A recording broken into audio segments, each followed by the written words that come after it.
We all know football season is the greatest time of year, but drafting season's a very close second. So whether you're drinking and drafting with your boys for your annual home league or preparing for your next high-stakes draft, the top priority remains the same: winning, and more specifically, winning money. And what better way to do that than by drafting a beauty? That's why you've got to check out our brand new draft kit at Awesemo.com, created by experts who have profited over $7 million playing fantasy sports. These guys are going to help you crush your drafts this year with tools like the Draft Wingman. That's powered by projections from the #1 ranked daily fantasy sports player in the world, Awesemo himself, and includes a one-of-a-kind recommendation engine that takes into account your prior picks to ensure a well-rounded team and optimal draft. Draft Wingman is also outfitted with best ball-specific recommendations, including our stack highlighting feature, which helps you complete your all-important best ball stack. If you're looking for more details, or maybe you're already down to join us for an incredible NFL season, click the following link and use the promo code WR, that's WR, to get the entire draft kit for only $9.95. We'll see you over there.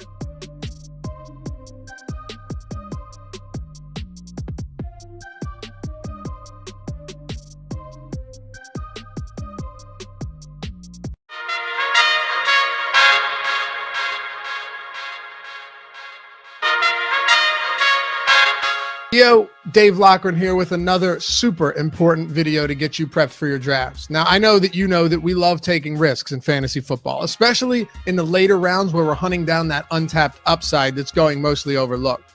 Quarterback is a perfect position for that, especially this season with so much depth in the back end of the draft, and especially in best ball leagues where risk and uncertainty are totally your friend.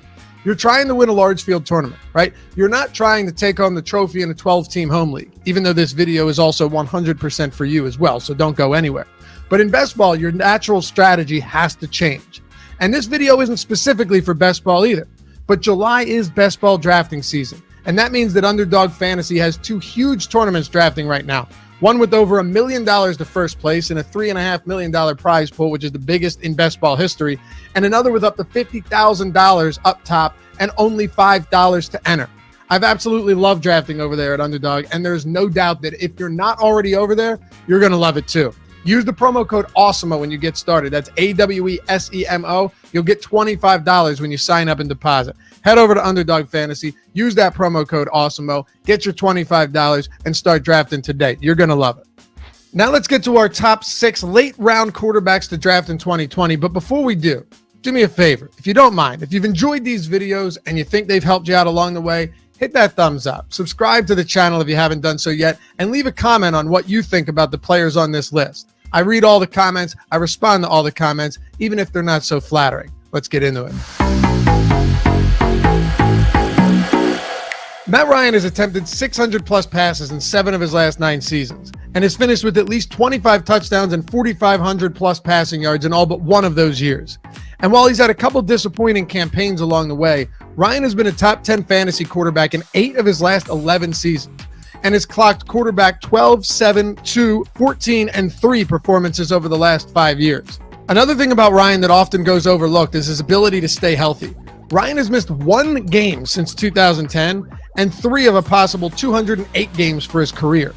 So while Julio Jones is no longer in Atlanta, Ryan will still be equipped with some excellent pass-catching options in Calvin Ridley, who I think could legitimately finish as the wide receiver 1 this season, but definitely inside the top 5, and Kyle Pitts, who became the highest selected tight end in NFL draft history just a few months back. Russell Gage is a respectable third option in the passing game, and Mike Davis is a perfectly capable receiver out of the backfield too. Ryan led the league in passing attempts last season, was 4th in yards, and 12th in touchdowns, and that was with Jones completing only 7 games. Ryan was also 3rd in red zone attempts and targets to the end zone. And with 2 serious threats inside the 20 like Pitts and Ridley, who caught 7 of his 9 scores inside the 20 last year, there's reason to believe Ryan could easily cross the 30 touchdown threshold again this season.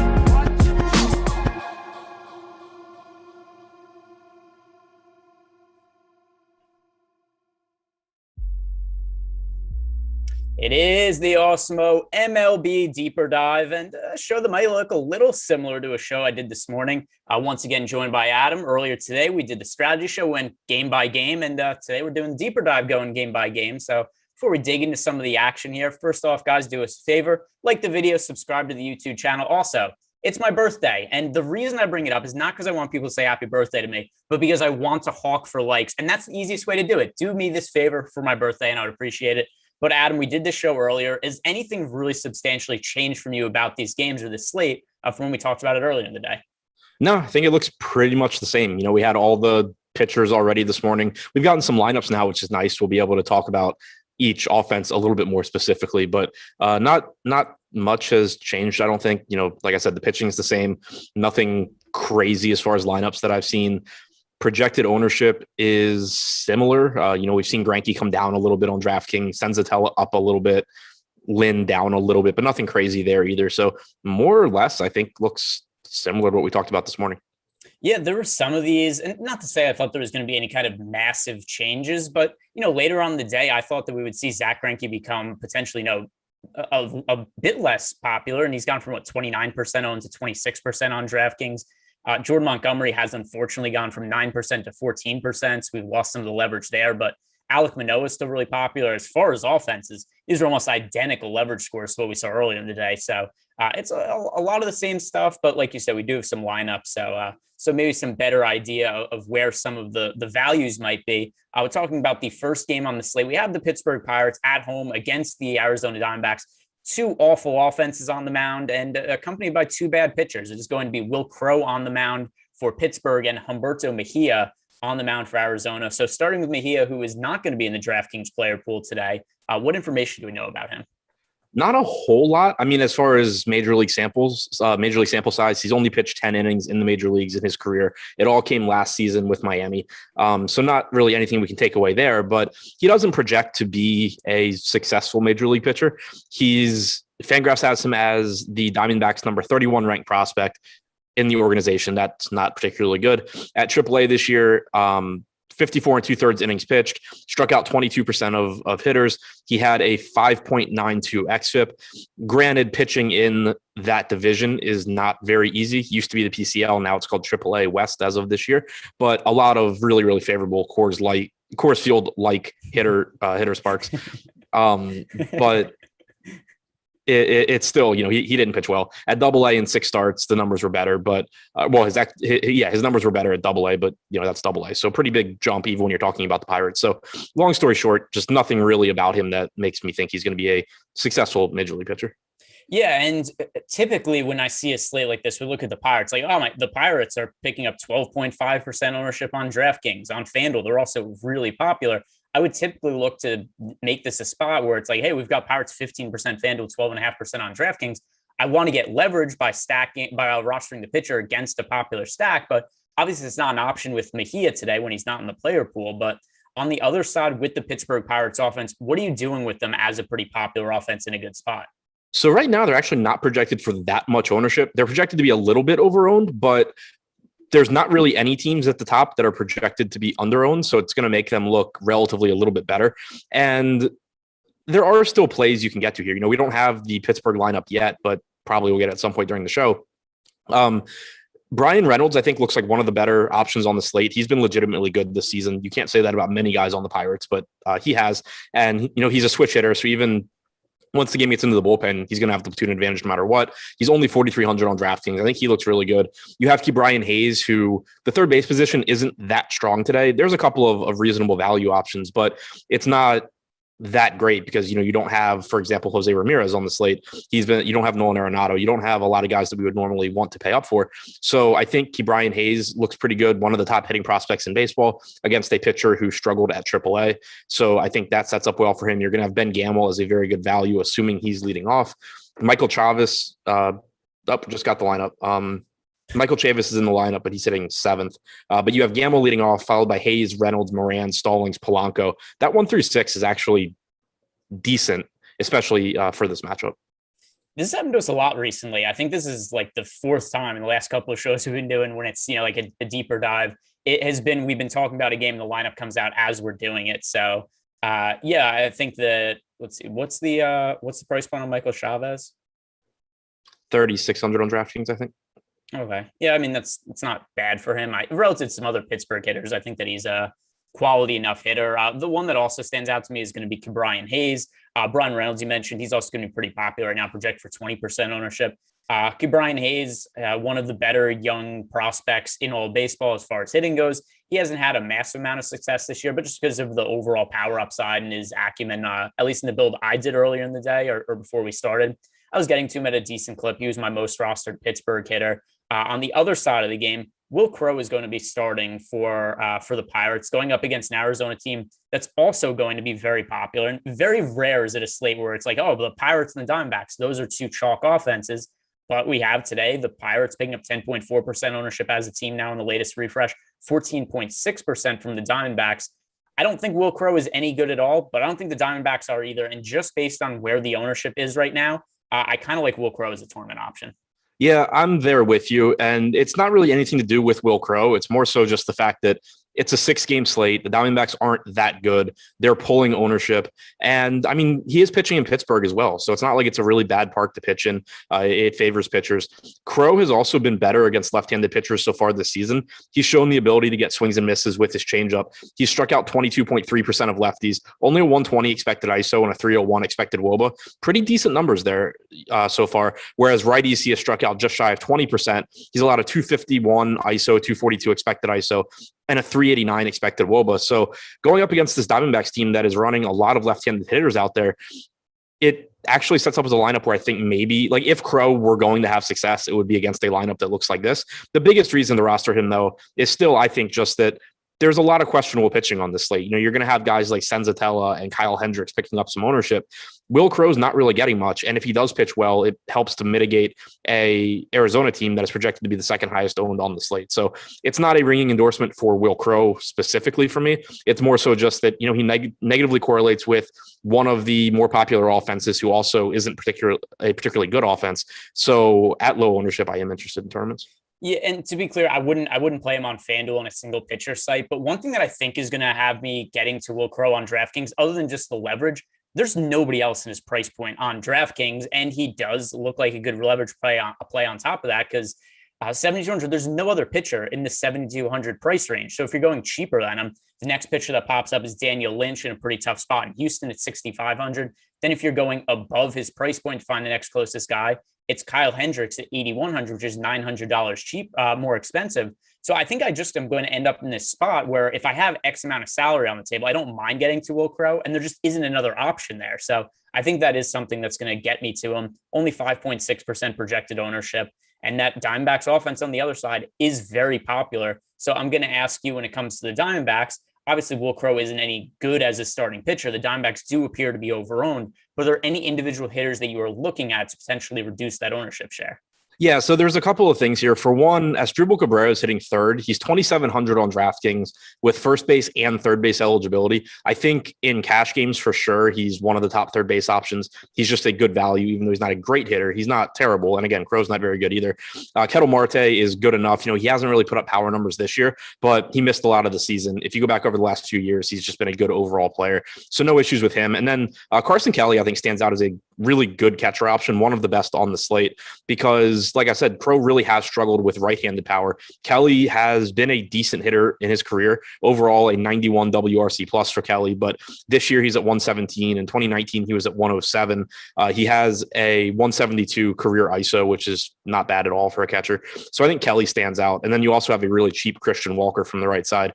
So I do think there's bats you can target here. I'd especially be interested to see what the ownership looks like on Walker and Kelly in particular.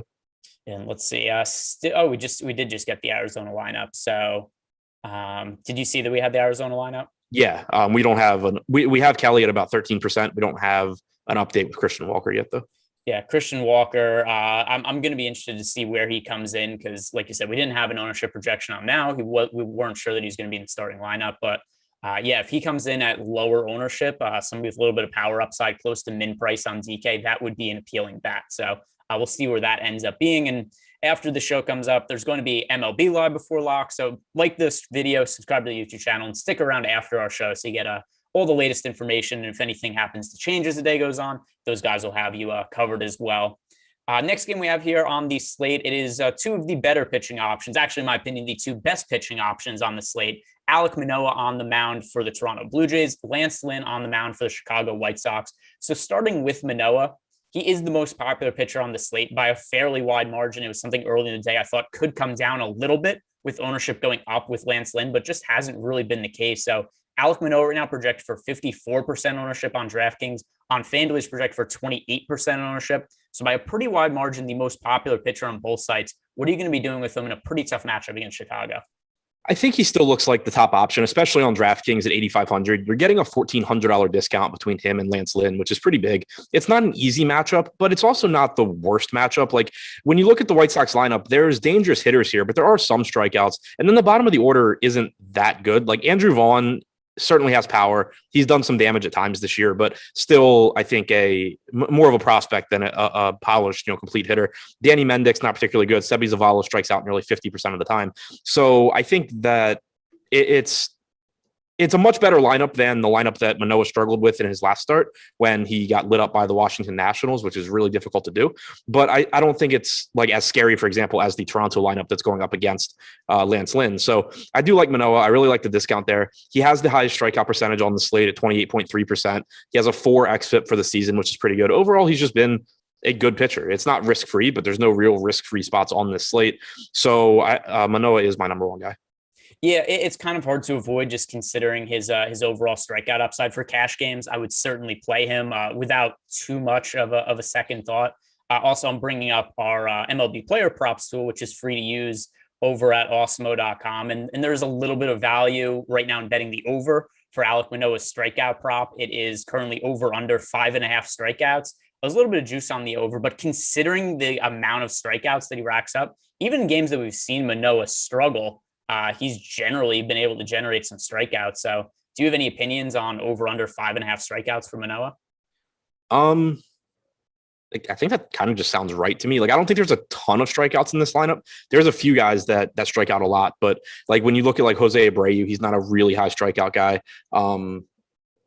Yeah, I guess, I mean, if I had to take a side, I think I would take the over, but I think it's pretty close.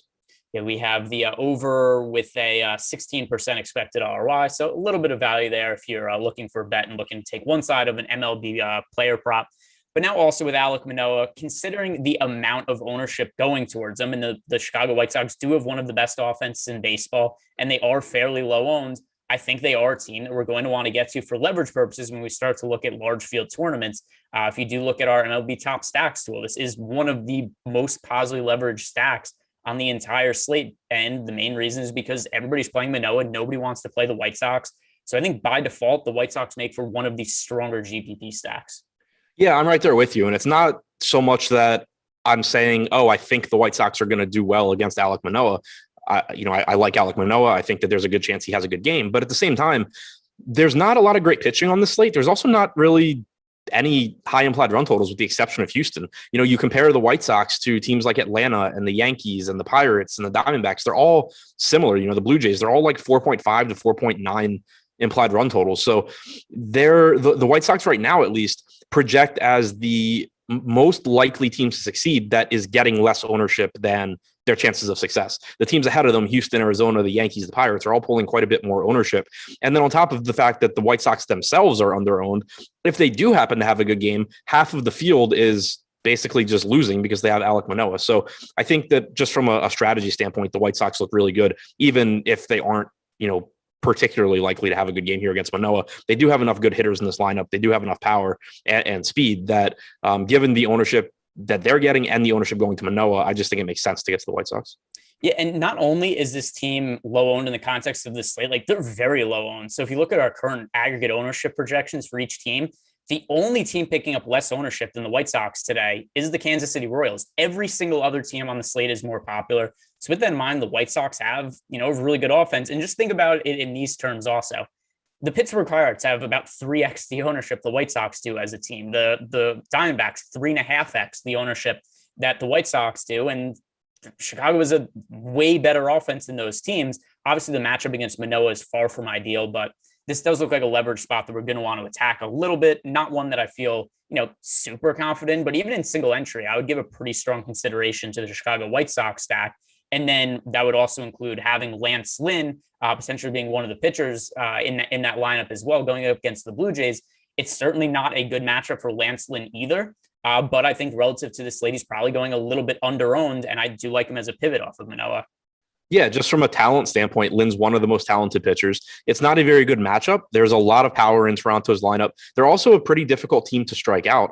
So it's, just not the easiest matchup for Lynn, and he is expensive, but he's getting half the ownership of Manoah. I don't really think there's any question he offers a similar ceiling, even if he doesn't project quite as well, is a little bit less likely to get to that ceiling. He's still been really, really good this year. He's tied with Huascar Ynoa with a 27.8% strikeout percentage, 3.93 xFIP, 0.95 home runs per 9. And you're getting in this Toronto lineup, you only have two left-handed hitters in Corey Dickerson and Reese McGuire. Against right-handed hitters specifically this year, a 32.4% strikeout percentage for Lynn, 0.09 expected ISO, 204 expected WOBA. He's just been absolutely lights out against right-handed hitters. So again, this is a very, very good group of right-handed hitters. I don't expect him to just mow them down like he does most, but it's still a really, really good pitcher who's getting a bit less ownership than the other really good pitcher on the slate. Yeah, and then if you look at this Blue Jays lineup, there's only a couple of hitters that are really picking up any kind of significant ownership. We've got Bo Bichette at 12% owned. We've got Marcus Semien 11.5% owned. Every single other hitter is 5% or below. We've got Vlad Jr. right around 5%, Teoscar Hernandez 4%, everybody else coming in at 1%. So there's not much ownership going to Toronto, especially once you get past Semien and Bichette. So does that make them an appealing option on a slate where there's a lot of bad offenses picking up ownership? Tough matchup for them, but also a very little amount of ownership going to a Toronto team when we have teams like the Pirates and Diamondbacks as chalk. Yeah, I think there's some appeal, in large field tournaments in particular, just because anytime you get a team with this much power that's not getting ownership, they look pretty good. And then when you factor in that it's a slate where teams like the Pirates and the Diamondbacks are getting a lot of ownership, it's not like it's one of those slates where you have a Coors Field game and then you have the Yankees facing an Orioles pitcher or something like that, where it's just like, man, how are all these teams going to fail? There's, again, just a lot of really similar teams in terms of chances of success, and the Blue Jays aren't getting that much ownership. That being said, I do think there's a lot of teams that I get to before them. The White Sox I would get to before them, just because I think that Manoah's a little bit more likely to struggle than Lynn, just given that Manoah is a rookie. He's still somewhat of an unknown commodity, whereas we have years and years of data on Lance Lynn and what he's able to do. And then Manoah, does give up a little bit more power than Lynn as well. So, and Manoah is getting more ownership. So all of those things, like the White Sox, you said you would consider them in single entry, and I agree. I don't think I would get to Toronto in single entry. I'd be kind of surprised if I got to Toronto in 3 max. But if you're playing 150 lineups in large field tournaments, you probably should be getting a team that has this much power. Yeah, and that's definitely how I feel. And this is a slate too, where it's kind of, it almost seems too logical, where it's like, I'm going to play the good offenses and then play less of the bad offenses. Right. It's a strategy. It seems really simple, but relative to this slate with the Houston Astros aside, because they're really popular, like a lot of the chalk offenses on the slate, it's like Arizona, Pittsburgh. Well, actually the Yankees we'll talk about in a little bit. They're fairly popular as well. But there's some teams that are chalky that are generally not very good. So I'm going to try to get to some of these lower owned good offenses compared to these bad offenses. But now talking about that Yankees offense, that is the next game on the slate here. The Yankees against the Braves. Huascar Ynoa, who you mentioned earlier, gets a little confusing with Alek Manoah and Ynoa, both on the same slate. Jordan Montgomery on the mound for the Yankees. But let's start with the matchup that Ynoa has against New York, because the Yankees are one of the good offenses on this team that is very popular. They are now expected to be the most popular offense on the slate, according to our ownership projections. So how are you going to be handling Ynoa, a high strikeout pitcher, against the Yankees offense that is capable of striking out a lot, but obviously also could go yard and blow up Ynoa pretty quickly? Yeah, I mean, I think this is a spot where I'm definitely going to be interested in both sides, because Ynoa's tied with Lynn for the second highest strikeout percentage on the slate. He's been good so far this year. He actually has the best xFIP of anyone pitching at 3.17. But it is also a really dangerous matchup against the Yankees. Typically in situations like this, I just end up favoring whichever side I think is being relatively under-owned. I think Ynoa's ownership is about where it should be. We have him projected for about 24% on DraftKings right now, 28% chance of being top 2 pitcher, which is second highest on the slate. So maybe a little bit under-owned, but about where it should be. The Yankees being projected to go a little bit over-owned. So I think right now I would still get to both sides, but I'd lean a little bit more towards Ynoa. And another thing that pushes him up is that, whereas Alek Manoah, we mentioned the White Sox are not getting any ownership against him. If Manoah does well, you're still going to need to really hit on these other pieces of your lineup to have success. Whereas if Enoa does well, he does negatively correlate with the highest owned offense. So you are just naturally passing a lot of the field that has the Yankees. So I think the way things look right now, I would lean towards Enoa if I could only pick one side here. We know the Yankees give you plenty of strikeout upside. LeMahieu and Rizzo are difficult to strike out at the top, but then you follow that up with Judge, Gallo, Stanton, Sanchez, Odor. You also get the pitcher spot for the Yankees, so they lose the designated hitter, which weakens them. I think that if I have to choose one side, I'm leaning towards Enoa. If the Yankees ownership were to come down and or Enoa's ownership goes up, I pretty quickly switch sides there because I think I don't think either the Yankees or Enoa are in a great spot. And I think the upside for both is really high. So it's kind of just, I want whichever side I think the field is not getting to as much. Yeah, and both sides are going to have a little bit of ownership, but as of right now, the better leverage play does appear to be, Yankees over-owned, according to our projections, a little bit under-owned, 22.5% projected ownership share for, compared to a 27.3% chance to one of the top scoring pitchers on the slate. And one other thing I'm going to throw at you is referencing our MLB player props, which is free over on Awesemo. Is another one of the pitchers that we have is a fairly good over prop bet.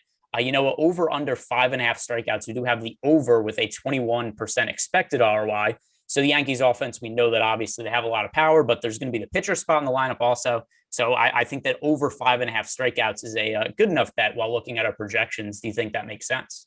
Yeah, I think it's a little bit closer. Like if I'm only taking one, I think I would go toward, what was the other one you had mentioned? Manoah at 5.5. Yeah. I think I like the Manoah one a little more than the Enoa one.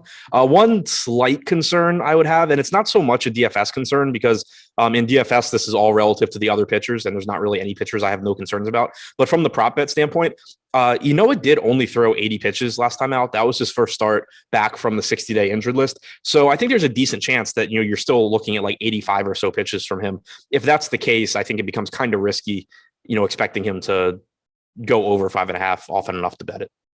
All right. And then on the other side, starting for the Yankees, Jordan Montgomery is going to be on the mound. And Montgomery, I felt pretty good about being a strong GPP option today. I still like him as a pivot off of guys like Manoah and Lance Lynn, but he's gone from single digit ownership up to 14%, which, it's a minor change, except it is still one of the things that has changed the most relative to what we talked about this morning. So Jordan Montgomery, now that he's picking up 14% ownership, does that at all change your outlook on him as being a good GPP option? A little bit. Like I still think he's a good GPP option in the sense that he's a pretty good pitcher. He has about a 24.5% strikeout percentage this season, 3.95 xFIP. He's not he's not as good, I don't think, as Lynn, Manoah, or probably Enoa, but it's not like he's worlds behind them either. And the matchup against the Braves is tough, but it strikes me as one of those spots where like people probably look a little bit too much to the medium projection and don't consider that there's going to be games where Montgomery's just on top of it and he goes out there and picks up strikeouts. But the ownership difference does, or the increase in ownership does matter to me because we also had Lynn come down a little bit. So whereas this morning you had Lance Lynn at 9,900 on DraftKings pulling like 33% ownership and you had Montgomery at 9, now it's 26 and 14. So it's like 2-1 instead of 3-1 now basically. So it's a little bit more difficult to get to Montgomery over Lynn. But then also, for example, right now we have Montgomery pulling basically the same ownership as Kyle Hendricks.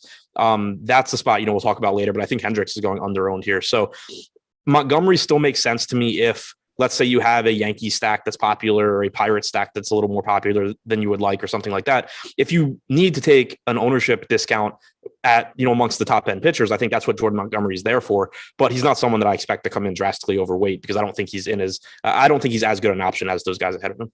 And one thing about Jordan Montgomery also, he's been a really high variance pitcher in the past. We've seen a lot more of the upside than the downside as of late. There haven't been that many bad starts. Last time out against Boston, he didn't go deep in the game. He only pitched 4 2/3 innings. He gave up a few runs, but still had 6 strikeouts. But, for the most part, in terms of like really blow up starts, we haven't seen one of those since June 15th. He pitched 5 innings, gave up 4 runs against Toronto, scored 6 fantasy points.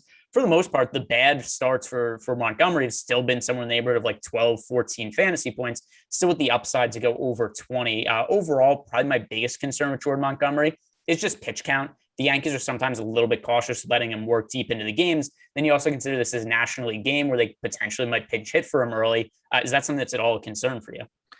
Yeah, I think it's a pretty legitimate concern. The Normally I would say the counterpoint is that there are pretty legitimate concerns on every pitcher tonight, whether it's that they're not very good, or in Huascar Eno's case, maybe he throws like 85 pitches. But I think for Montgomery, the pitch count is a particular concern, because you're kind of viewing him versus Lance Lynn. And Lance Lynn is someone that we know, as long as he doesn't start throwing, clothing apparel at umpires, he's likely to throw 100 plus pitches pretty much every time he goes out there, unless the few instances he just gets lit up.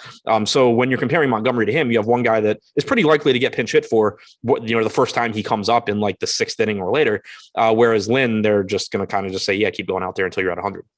Yeah, and like you said, last time out, Lance Lynn did get ejected. He threw his belt at an umpire, but the starts before then, 105 pitches, 100, 104, 98, one where he didn't pitch well, where he threw 89, but then 102, 117. In general, this guy is one of the bigger workhorse pitchers in all of baseball. Generally a pretty safe bet to go 6+ innings. So that is something that benefits Lance Lynn that not a lot of other pitchers have on this slate.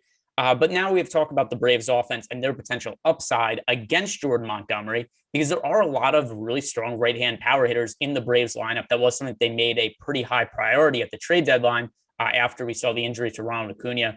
So guys like Jorge Soler, Adam Duvall, Ozzie Albies, Austin Riley, these guys all hit left-hand pitching very well. So what are you doing with the Braves as a stack? So they're not getting that much ownership right now. I do like them. Like, for example, you're getting the Yankees with basically twice the ownership to Atlanta, but only like 1.2 times the chance of success. So I do like Atlanta here. Like you said, they have a lot of power. It's not a pitcher that I love to pick on in Jordan Montgomery. I do think he's pretty good overall this season. He's allowed a 179 expected ISO, 322 expected WOBA to righties. Not lights out, but not bad either. 24.3% strikeout percentage. But like you said, just tons and tons of power here. Albies, Soler, Riley, Swanson, Duvall, all powerful from the right side. Freddie Freeman, just really good in general. And I think they're expensive enough that it is likely to keep the ownership down. Whereas, with the Yankees, you have a $3,700 LeMahieu, you have a $3,500 Rizzo, $5,900 for Albies, $6,100 for Freeman, Riley, Swanson, both over 5K as well. It's just going to be very difficult to stack the Braves and then still get pitching that you feel decent about. So I do like getting to the Braves in tournaments, just because I do expect that the ownership is quite a bit lower than teams like the Yankees and these other teams ahead of them. Yeah, and then just one more question I'll ask you about the Braves. Any of these guys at the end of the order appealing to you at all? Guillermo Heredia, William Contreras, just because these are guys who are cheap that aren't picking up ownership, and that is a way to kind of save salary and ownership on the Braves stack.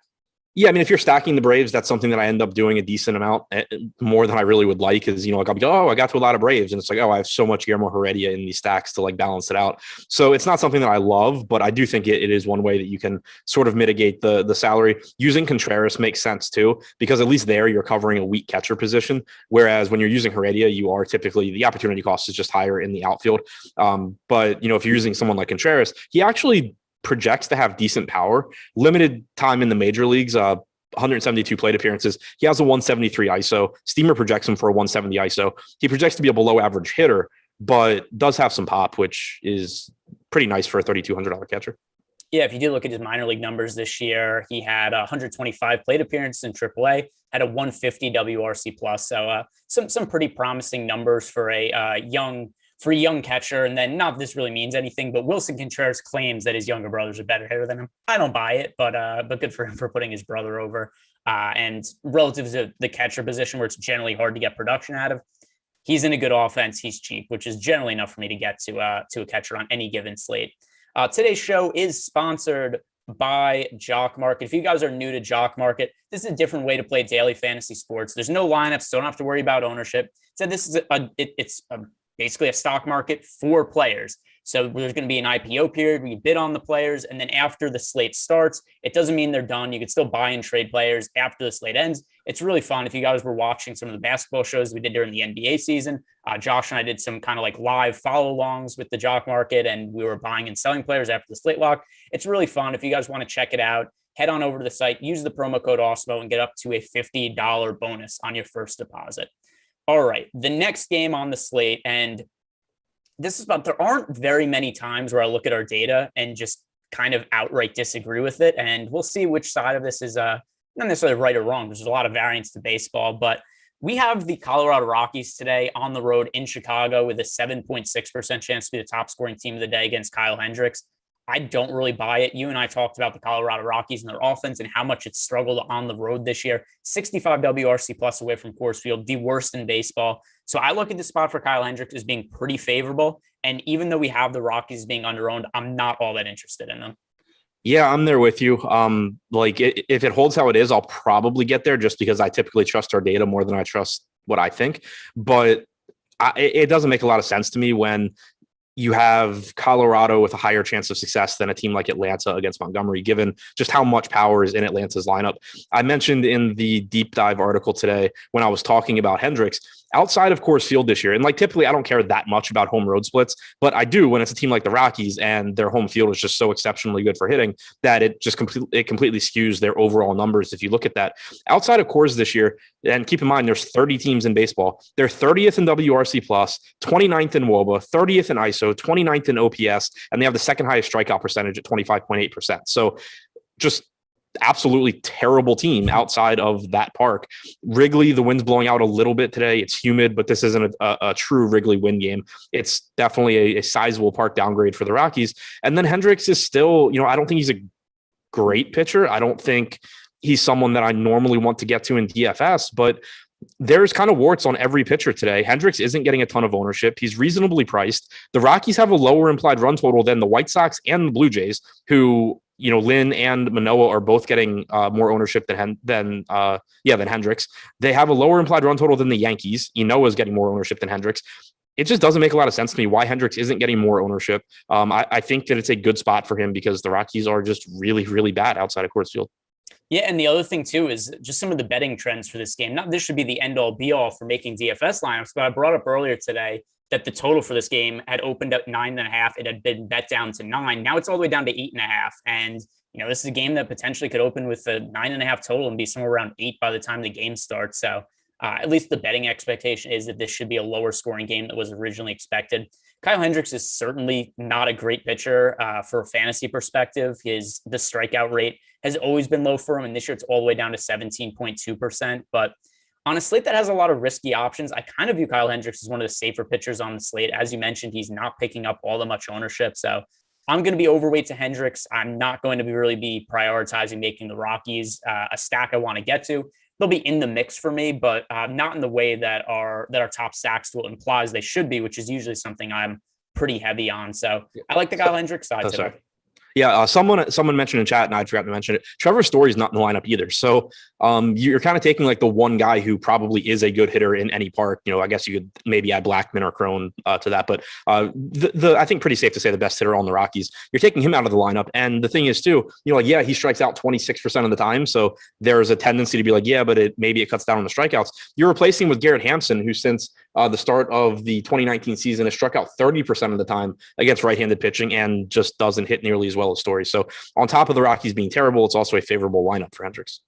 Yeah, that's I hadn't even realized yet that Story wasn't going to be in the lineup. I mean, I liked Hendricks either way. Yeah. And also something else that's kind of interesting about Hendricks is he's actually been worse at home this year than on the road, which is the complete inverse for the majority of his career. But if we're looking for any other data points here, the Rockies are a team that's always worse on the road than they are at home. And Kyle Hendricks, at least prior to this season, has generally always been significantly better at Wrigley Field than he has been on the road. So 280 WOBA at home for his career versus 300 on the road. His ERA is also about a run lower. So Kyle Hendricks, I think he's one of the safer pitching options on the slate and somebody I'm going to like for today. Yeah.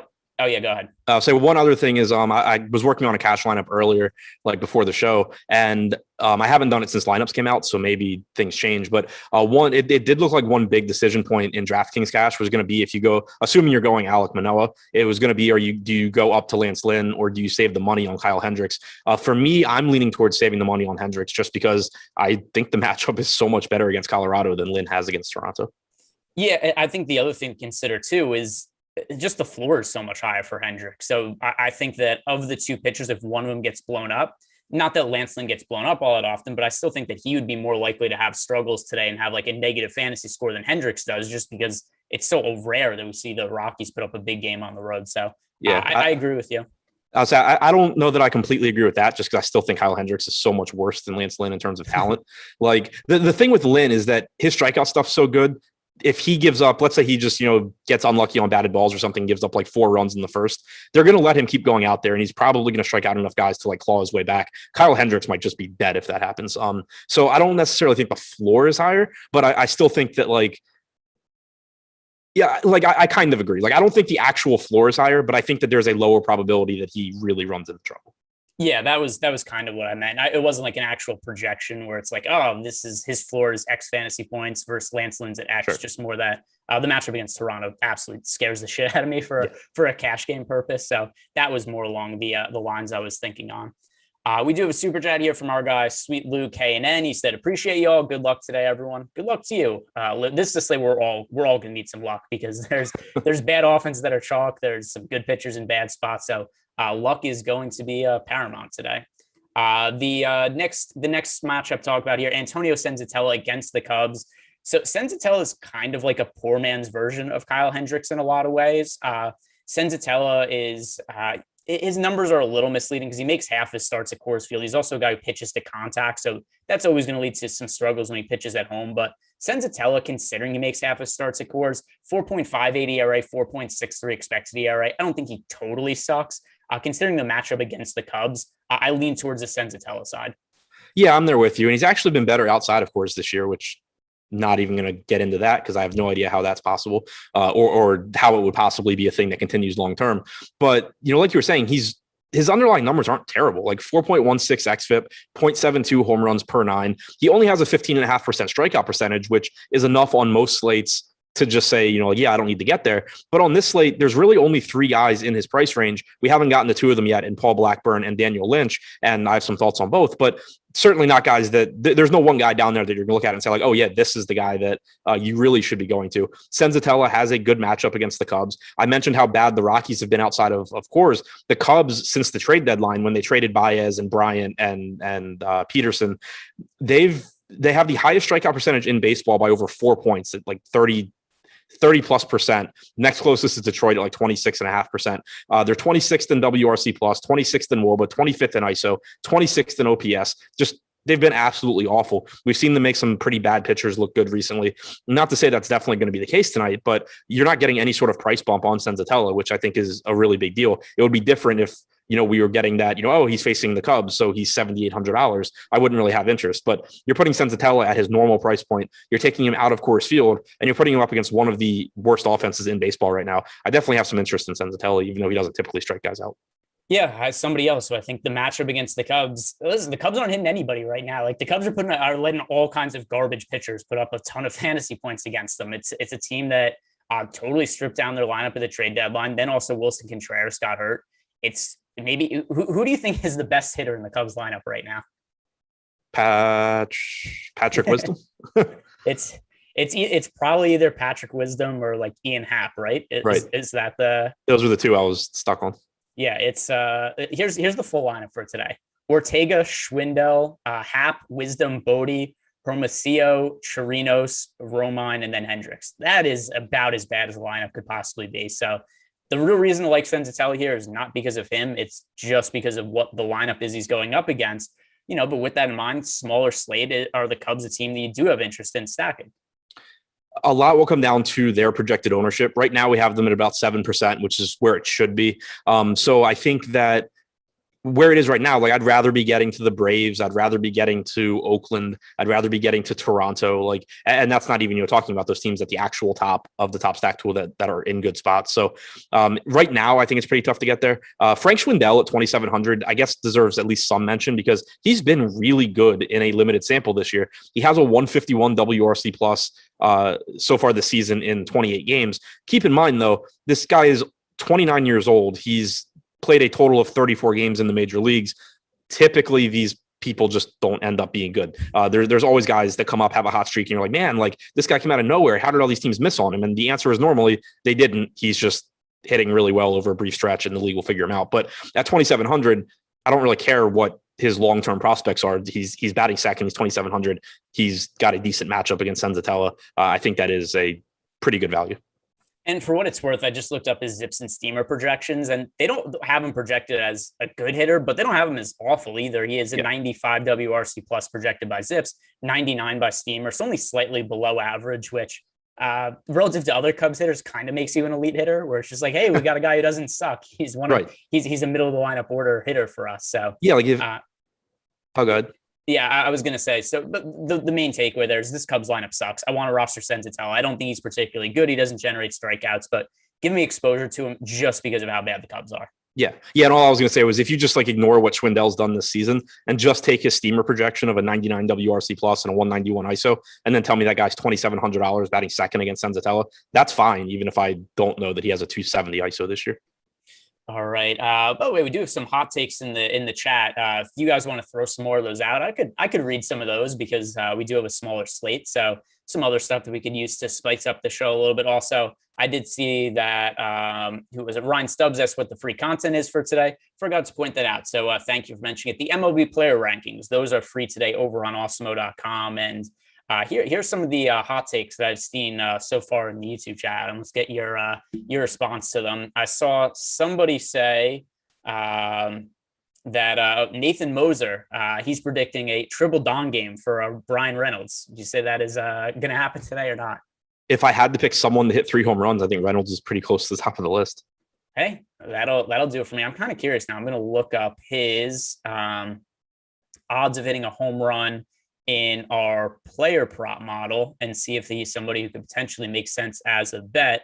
By the way, also, guys, if you do want to check out MLB player props tool, free to use over at Awesemo.com. And it's kind of a useful way just to see which guys are most likely to hit a home run on the slate. So Brian Reynolds today is slightly negative ROI, but we have him with a 15% chance to homer, plus 525 are the betting odds. Not somebody I'd bet on, but relative to some of the other odds on the slate, 15% chance to hit a homer is not poor. Certainly wouldn't project 3 homers for him, but that is probably one of the guys more likely to homer. Kyle B23, he's saying that Matt Olson goes yard. I don't mind that prediction at all. I think that's also going to be a team we talk about later. That makes a little bit of sense to stack for lower owns. And then also Jonathan Adams was laying in, and he says that he thinks that Ian Happ is the best hitter on the Cubs, which is something I don't have an issue with. It is a bad lineup, and there is no MLB team that Ian Happ should be the best hitter on, but that just might be the case with this team. Now, moving on to the next game, and we have to talk about Zack Greinke. He's on the mound today for the Houston Astros against the Kansas City Royals. I just don't get why the field is getting to him at such a high clip. We currently have Zack Greinke projected for 26% ownership on DraftKings. Over on FanDuel, he's projected for 11.5% ownership, where he's 9,200. Look, Greinke doesn't suck by any means at this point in his career, but he's just kind of a major league average-ish type pitcher who doesn't generate strikeouts. So I generally don't have all that much interest for him in tournaments. And now we're mentioning that he's expensive and he's popular. I just don't get it. Yeah, neither do I. If you're telling me Greinke's like 15% and Hendricks is, 28, 30%, that would make sense to me, where it's just like, okay, Kyle Hendricks has a really good matchup against the Rockies, but he's also not that good. He doesn't strike out a lot of guys. He's pretty similar to Zack Greinke in a lot of ways. So, I'll take the ownership discount, but I don't really know why Greinke is getting more ownership here. Like the Royals have a lower implied run total than the Rockies, but I don't really think that tells the whole story here because for one, again, Greinke doesn't get a lot of strikeouts. He's only struck out 17.9% of hitters, but this Kansas City team isn't that easy to strike out. Whit Merrifield, since the start of the 2019 season against right-handed pitching, he's been about an average hitter, but he's only struck out 15.9% of the time. Nicky Lopez has struck out 14.5% of the time. Carlos Santana has struck out 16.6% of the time. Those are all really low strikeout rates, and they're all hitting in the top 5. Perez is at 27%, but he's actually a good hitter. Benintendi's at 22%. That's, kind of average. Dozier strikes out 26%. That's up there. O'Hearn's around 26%. Michael A. Taylor strikes out 26%. And then Rivera's at 29%. So you can definitely rack up some strikeouts 6 through 9. But the top part of this order really isn't that easy to strike out. I think it's a better strikeout spot for Kyle Hendricks. And neither of these pitchers are really doing a whole lot on their own to get strikeouts. I'm not saying it's a bad spot for Greinke. I'm just saying I don't really know why I would like if you just say pick one, like ownership is going to be the same. I don't really know why people would rather pay an extra $800 for Greinke here than go to Hendricks. Yeah, for sure. I mean, if you look at our top pitchers too, also, I mean, we have Kyle Hendricks with better projection, better odds to be a top two pitcher on the slate. Then you also add in that he's cheaper. I mean, to me, it's Kyle Hendricks for sure. Also, he's an easier matchup going up against the Rockies when Colorado's on the road. Not that KC is a great offense, but I'd rather face the Rockies on the road versus literally any other team in baseball in any situation. So Yeah. Kyle Hendricks is the easiest matchup possible. And also, I mentioned those strikeouts at the bottom of the Kansas City order. Yeah, Emmanuel Rivera might strike out a lot. He doesn't strike out as much as Antonio Senzatela does. So, that's even kind of mitigated there. I guess like the one point going in Greinke's favor is that he's not going to get pinch hit for if he comes up in the, sixth inning and the bases are loaded with one out or something. That's, some risk that you're running in a National League park with Hendricks. But at the same time, he's thrown at least 94 pitches in 4 straight games. I don't think the plan is to get him out as early as possible. So to me, I think Greinke is fine. I think Hendricks is better, especially if he's going to get less ownership. Yeah, and also with Greinke, one final point on him and his lack of strikeout stuff is, he's an older pitcher at this point. He's now 37 years old. The fastball velocity certainly in recent years hasn't been anything substantial, but 89 miles per hour, that's still a little bit down from generally what we've seen from him in recent years. And now it's a 17.9% strikeout rate for him, a career low. Considering his age, there's just a lot of reason to think there's decrease in arm talent there. But on the other side of the game, just because I'm not really on Greinke, it doesn't mean I'm dying to stack the Royals either. To me, this is one of my least favorite teams to get to. Yeah, same here. Greinke, I think, is still a good enough pitcher. He's not getting that much ownership that it's going to push Kansas City up for me. I think if I get there, it's more just going to be like smaller stacks. Salvador Perez is always one of the best catching options because he's legitimately good. Benintendi's really cheap. Santana's really cheap. Nicky Lopez is really cheap. So they are a team that, you kind of mix those guys in and then pay up if you wanted to pay up for like Lynn, Manoah or something like that, and then get a little leverage against Greinke, but definitely not one of my favorite stacks. All right. And then on the other side, this is another one where there's a lot of ownership to talk about because the Houston Astros, not only is Greinke picking up a lot of ownership, and that one seems a little bit less justified, but the Houston Astros are the single most popular, or one of the single most popular stacks on the slate. They were the most popular on the day, but now the Yankees are the most popular. I'm going to refresh the top stacks tool just to make sure I'm not speaking out of turn here. But yes, we have the Yankees, 16.1% projected ownership as a team as the most popular stack. Houston Astros, the second most popular, 14.4%. I want to be underweight to the field on Houston. It's a good spot for them. But if I'm picking one of the overweight sides or over-owned sides to be on, I'd rather roster the Astros than roster Greinke at pitcher. Yeah, same here. And I think that even just looking at the stacks, I'll get to Houston more than I'll get to teams like Arizona and New York because I do think the spot is better for them and the ownership is really similar among the three. So I do actually like Houston, even though they're coming in a little bit over-owned. I think Daniel Lynch has made some improvements since coming back from the minors. He made 3 starts early this season, got absolutely shelled, sent down to the minors, came back. He's been better over 5 starts, but he's still been far from good. He has an 18.5% strikeout percentage in those 5 starts, 4.68 xFIP. Over those 5 starts, he's allowed a 201 expected ISO and a 340 expected WOBA, 2 right-handed hitters with an 18% strikeout percentage. He did just have a good outing against Houston, but at the same time, that means Houston just saw him too, so kind of can go either way. And so I think Daniel Lynch has more arm talent than the other cheap pitchers, Paul Blackburn and Senzatela. And so in large field tournaments, if you wanted to roll the dice on a 1% owned Lynch, I think it's okay. But primarily I just want to get to the Astros bats because even though they're going a little bit over-owned, it's not by a crazy amount. I think I'll be able to balance it out elsewhere in my lineup. And I'm just still not sold on Lynch being a good pitcher at this point, even though he's been better since he came back. Yeah, I mean, the data kind of indicates that he's not a bad leverage play. The Astros are a little bit over-owned. Lynch is only projected for 1% ownership.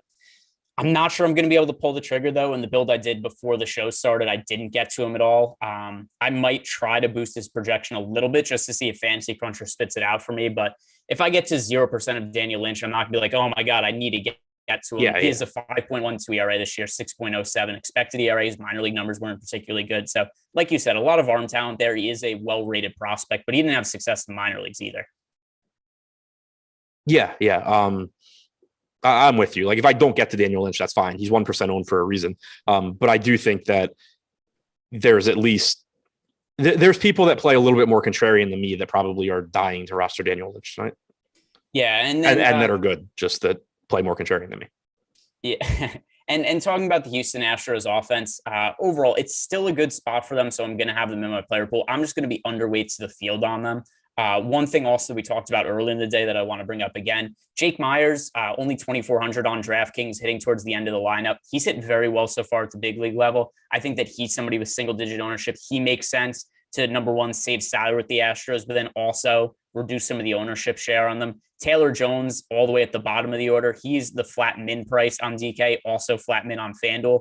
To me, I don't think that he's the best hitter in the world, but if you want to stack the Astros and also find a way to differentiate, getting to guys like Taylor Jones, Jake Myers, I think that's a good way to reduce the ownership. Yeah, completely agree. You're reducing the ownership. You're also lowering the total cost of your lineup. Also, don't sleep on the lefties here. Brantley getting 11%, Alvarez getting 12%. Lynch has been, as you would expect, he's been better against left-handed pitching this year. He struck out left-handed hitting, 29.5% strikeout percentage, basically no power allowed over a very small sample. But if you're stacking the Astros, you're hoping they get to Lynch, get him out of the game, and then you're just getting a much lower owned than they normally would be, Michael Brantley and Yordan Alvarez for the rest of the game. Yeah, and I totally agree with that as well. It's really some of the more higher owned hitters on the team that I'm more apt to be underweight to the field to, like Carlos Correa, great play, but I don't think I'm going to get to him at 23%. Jose Altuve, 20%. I don't think I'm going to get quite to that number either, but some of these back end guys I do think look pretty appealing relative to their ownership. Now, last game on the slate and another stack that I like quite a bit today. It is the Seattle Mariners on the road against Paul Blackburn. And the main reason I like the Mariners, it's not so much I think they're a great offense, just I don't think that Paul Blackburn's a particularly good pitcher. If you look at our top stacks tool, there's two teams that do stand out as being positive leverage stacks. One of them is the Seattle Mariners. The other one, Chicago White Sox, we talked about earlier, as being a very low-owned team going up against a very popular Manoah. So Seattle Mariners, who we right now have with a 4.7% ownership share, and then a 7.6% chance to be a top stack. Also, in addition, 15.2% chance to be a top value stack on DraftKings today. So everything considered, the Seattle Mariners are one of my favorite stacks to get to today. I know you kind of agree with me earlier, although you were a little more lukewarm on them than I was, but where do you stand on the Mariners?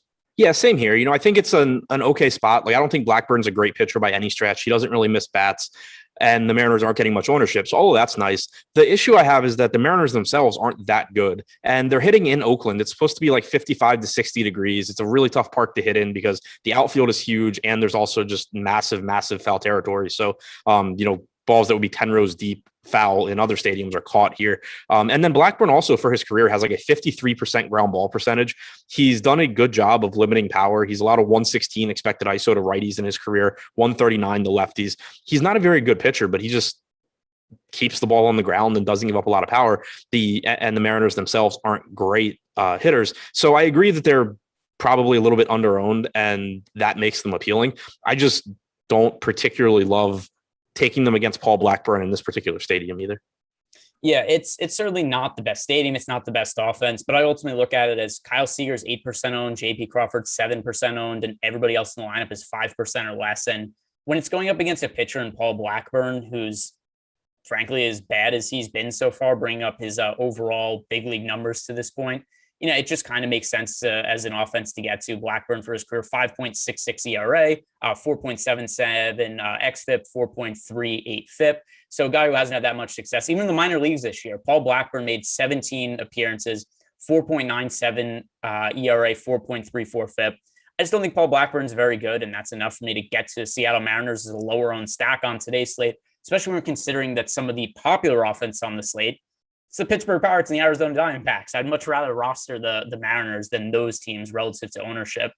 So that's kind of where I stand with Seattle. Not necessarily a super strong or confident take, but I think they have a better offense than Arizona or Pittsburgh, and they're picking up significantly less ownership. But other side of the game, Oakland A's going up against Marco Gonzalez, and Oakland is a team who on today's slate, they're picking up about a fair amount of ownership. I think it's gone up a little bit from this morning. 7% ownership share, 7.3% chance to be a top stack. So where do you stand with Oakland? I like them in tournaments. Again, I don't like the park. I don't like the weather, but this is at least a team that has guys that just crush the ball. Marco Gonzalez has kind of gotten back to his normal form where he's still not a great pitcher, but he's at least not getting completely blown up. But at the same time, he's also faced the Rangers in 3 of his last 4 starts.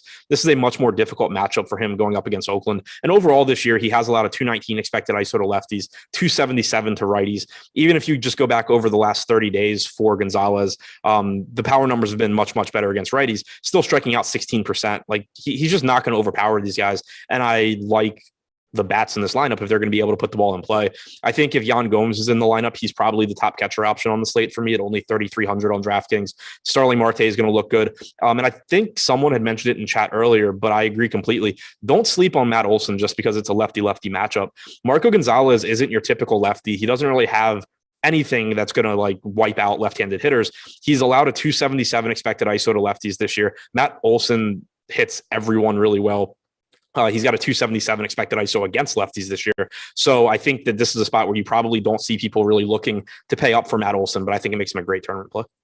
Yeah, the lefty-lefty matchup, not an issue for a couple of reasons. Number one, Mark Gonzalez isn't a good lefty. The other thing also is there's a pretty good chance Mark Gonzalez isn't going to be in the game for all that long, and then he's going to be facing a right-handed pitcher at some point. But Mark Gonzalez as a pitcher this year, his numbers, something you mentioned earlier, he has been a little bit better as of late, but on the whole for the year, this has been a pretty lucky pitcher, 4.1 ERA compared to a 5.73 expected ERA, a 5.04 FIP. I'm going to refresh to make sure we have the right ownership here on Gonzalez. Earlier in the day, he was fairly popular, still picking up double-digit ownership at 10.7%. I think earlier in the day, he was around like 13 or 14%, but Mark Gonzalez at 10.7%, the ownership's come down a little bit. I'm not willing to get to him in tournaments because it's a tough matchup. He doesn't have that much strikeout upside. But is Mark Gonzalez going to make your tournament player pool?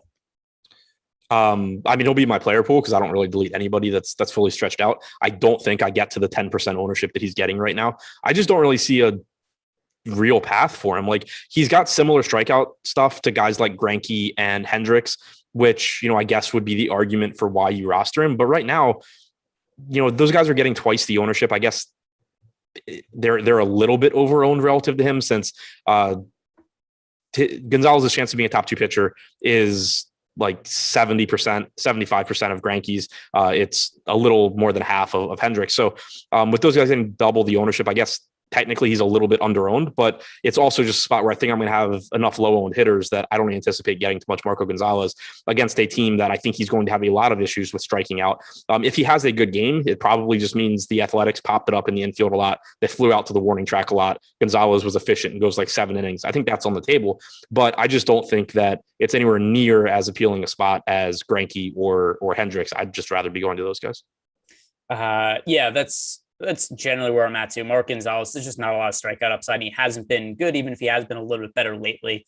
I saw somebody in the YouTube chat, I think, brought up that Mark Gonzalez is better against righties and lefties, but no, he hasn't been a reverse splits pitcher this year, giving up the 224 WOBA to lefties, 375 to righties. So he's actually been fairly decent against lefties on the whole. But Matt Olson isn't a regular lefty, so it's something as a one-off. I don't really mind Matt Olson in the spot at all. He has as much home run upside as just about anybody in all of baseball. One thing I want to mention before we wrap up the show and pass this over to MLB Live Before Lock is if you guys are going to be playing NFL DFS this year, if you're going to be using Awesemo tools, go sign up now. Use the promo code BLITZ. It is 25% off for an NFL annual package, and today's the last day to sign up. So if you're going to sign up anyway, you might as well do it now. No need to wait because you get it now for cheaper. There's promo code BLITZ, and that'll get you 25% off your NFL Awesemo Plus annual package. So promo code BLITZ. Now, Adam, just a couple minutes left here. I'm going to ask you any kind of overarching thoughts that you want to give to the people before we wrap up. Pretty much the same thing I said this morning. There's not really much on this slate that I think looks great in terms of pitching or hitting. There's a lot of, they have a path to success, but I also think that they're just really going to fail a lot. And that goes for, again, pitching and hitting. So slates like this, I think it just makes it even easier in tournaments to really just, for lack of a better phrase, trust your process, go with the ownership. You're not going to get as much FOMO as you do when, your process is telling you that you don't get to stack the Yankees against the Orioles in Camden Yards or something. There's just not really that many blow up spots. So I think it's even more so, just trust the numbers, trust the ownership, and don't be afraid to be contrarian because there's a lot of stuff that's just very, very similar in terms of probability tonight, but ownership always ends up getting concentrated somewhere. Yeah, and if anything, I'm almost afraid to play the chalk anyway, where it's like, oh, really? I want to go heavy on like the Arizona Diamondbacks offense and the Pittsburgh Pirates offense. So even with that in mind, I feel more comfortable with some of the contrarian plays than the chalk on this slate anyway. But that's going to do it for us today, guys. But don't go anywhere. Don't go anywhere. Like this video, subscribe to the YouTube channel, and MLB Live Before Lock is coming up next.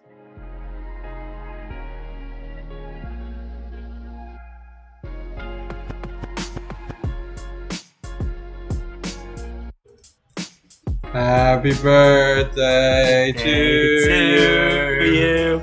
Oh, see, it was such a birthday. It was such a lock that at some point Eric was going to have to sing to me. Dear Greg. Go ahead, Rebecca. Oh, happy birthday, Greg. Happy birthday to you. Yay. He refuses to even say it. He won't even say it. All right, guys, that ruined my day. I told him happy but birthday this morning. That was enough for me. Yeah, he said happy birthday. That's enough. He sang happy birthday. It's not our He fault. did. And I do appreciate Rick it. Pack, I love you too. all. I'll catch you guys later.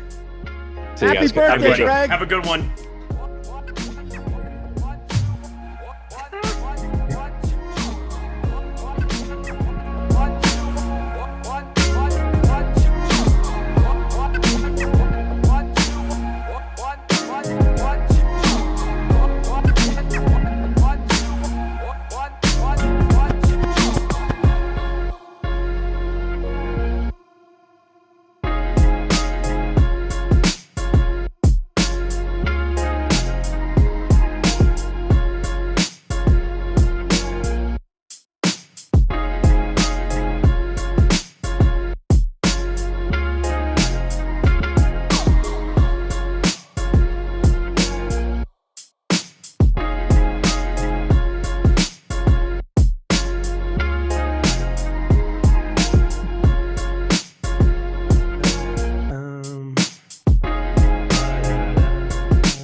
He got a freaking happy birthday song for Ryan. I mean, you can't ask for more than that.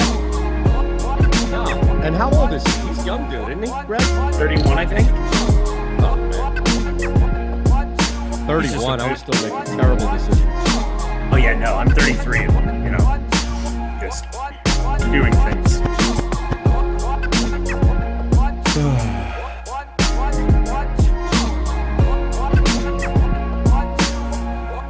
Yes, sir.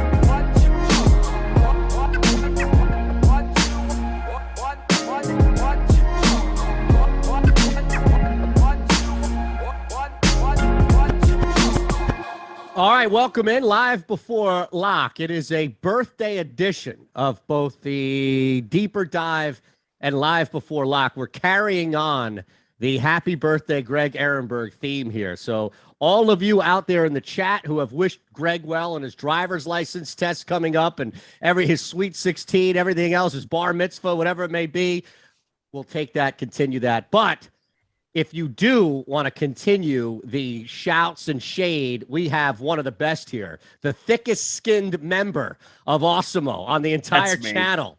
And that is you, Eric Lindquist in the house. Make sure you say hi to Jordan producing the show. Jock Market sponsoring the show. We'll tell you about everything going on tonight. But first and foremost, E is in the house. What's happening, brother? Oh, my God. So I just got done with one of the crazier sweats that a guy could have with this Boston game to start off the day. So I'm out here in Denver. I was here for the live final with Ryan. I was his +1 for Rinpack, our boy. He ended up getting 6th on Saturday. It was an awesome showing by him. But we ended up having like chain smokers, had a bunch of events and stuff yesterday, got to hang out with Alex, Steve Buzzard, all the usual guys here at Awesemo. We had a blast, but I kind of had skipped on taking advantage of some of the sportsbook promotions. And so I was looking at the sports betting model this morning, looking at a lot of the matchups on different things for the board today. And I was like, you know what I should do? -1.5 run line for Boston. It was like -155. DraftKings has like if you bet $600, you get a free $300 bet. I did that on like 4 or 5 other sports books that were available to me out here in Colorado. That game, it's 3-1 going into the 9th. They tied up 3-3. It was an absolute disaster. I was losing my mind. All of a sudden, we're in the 11th.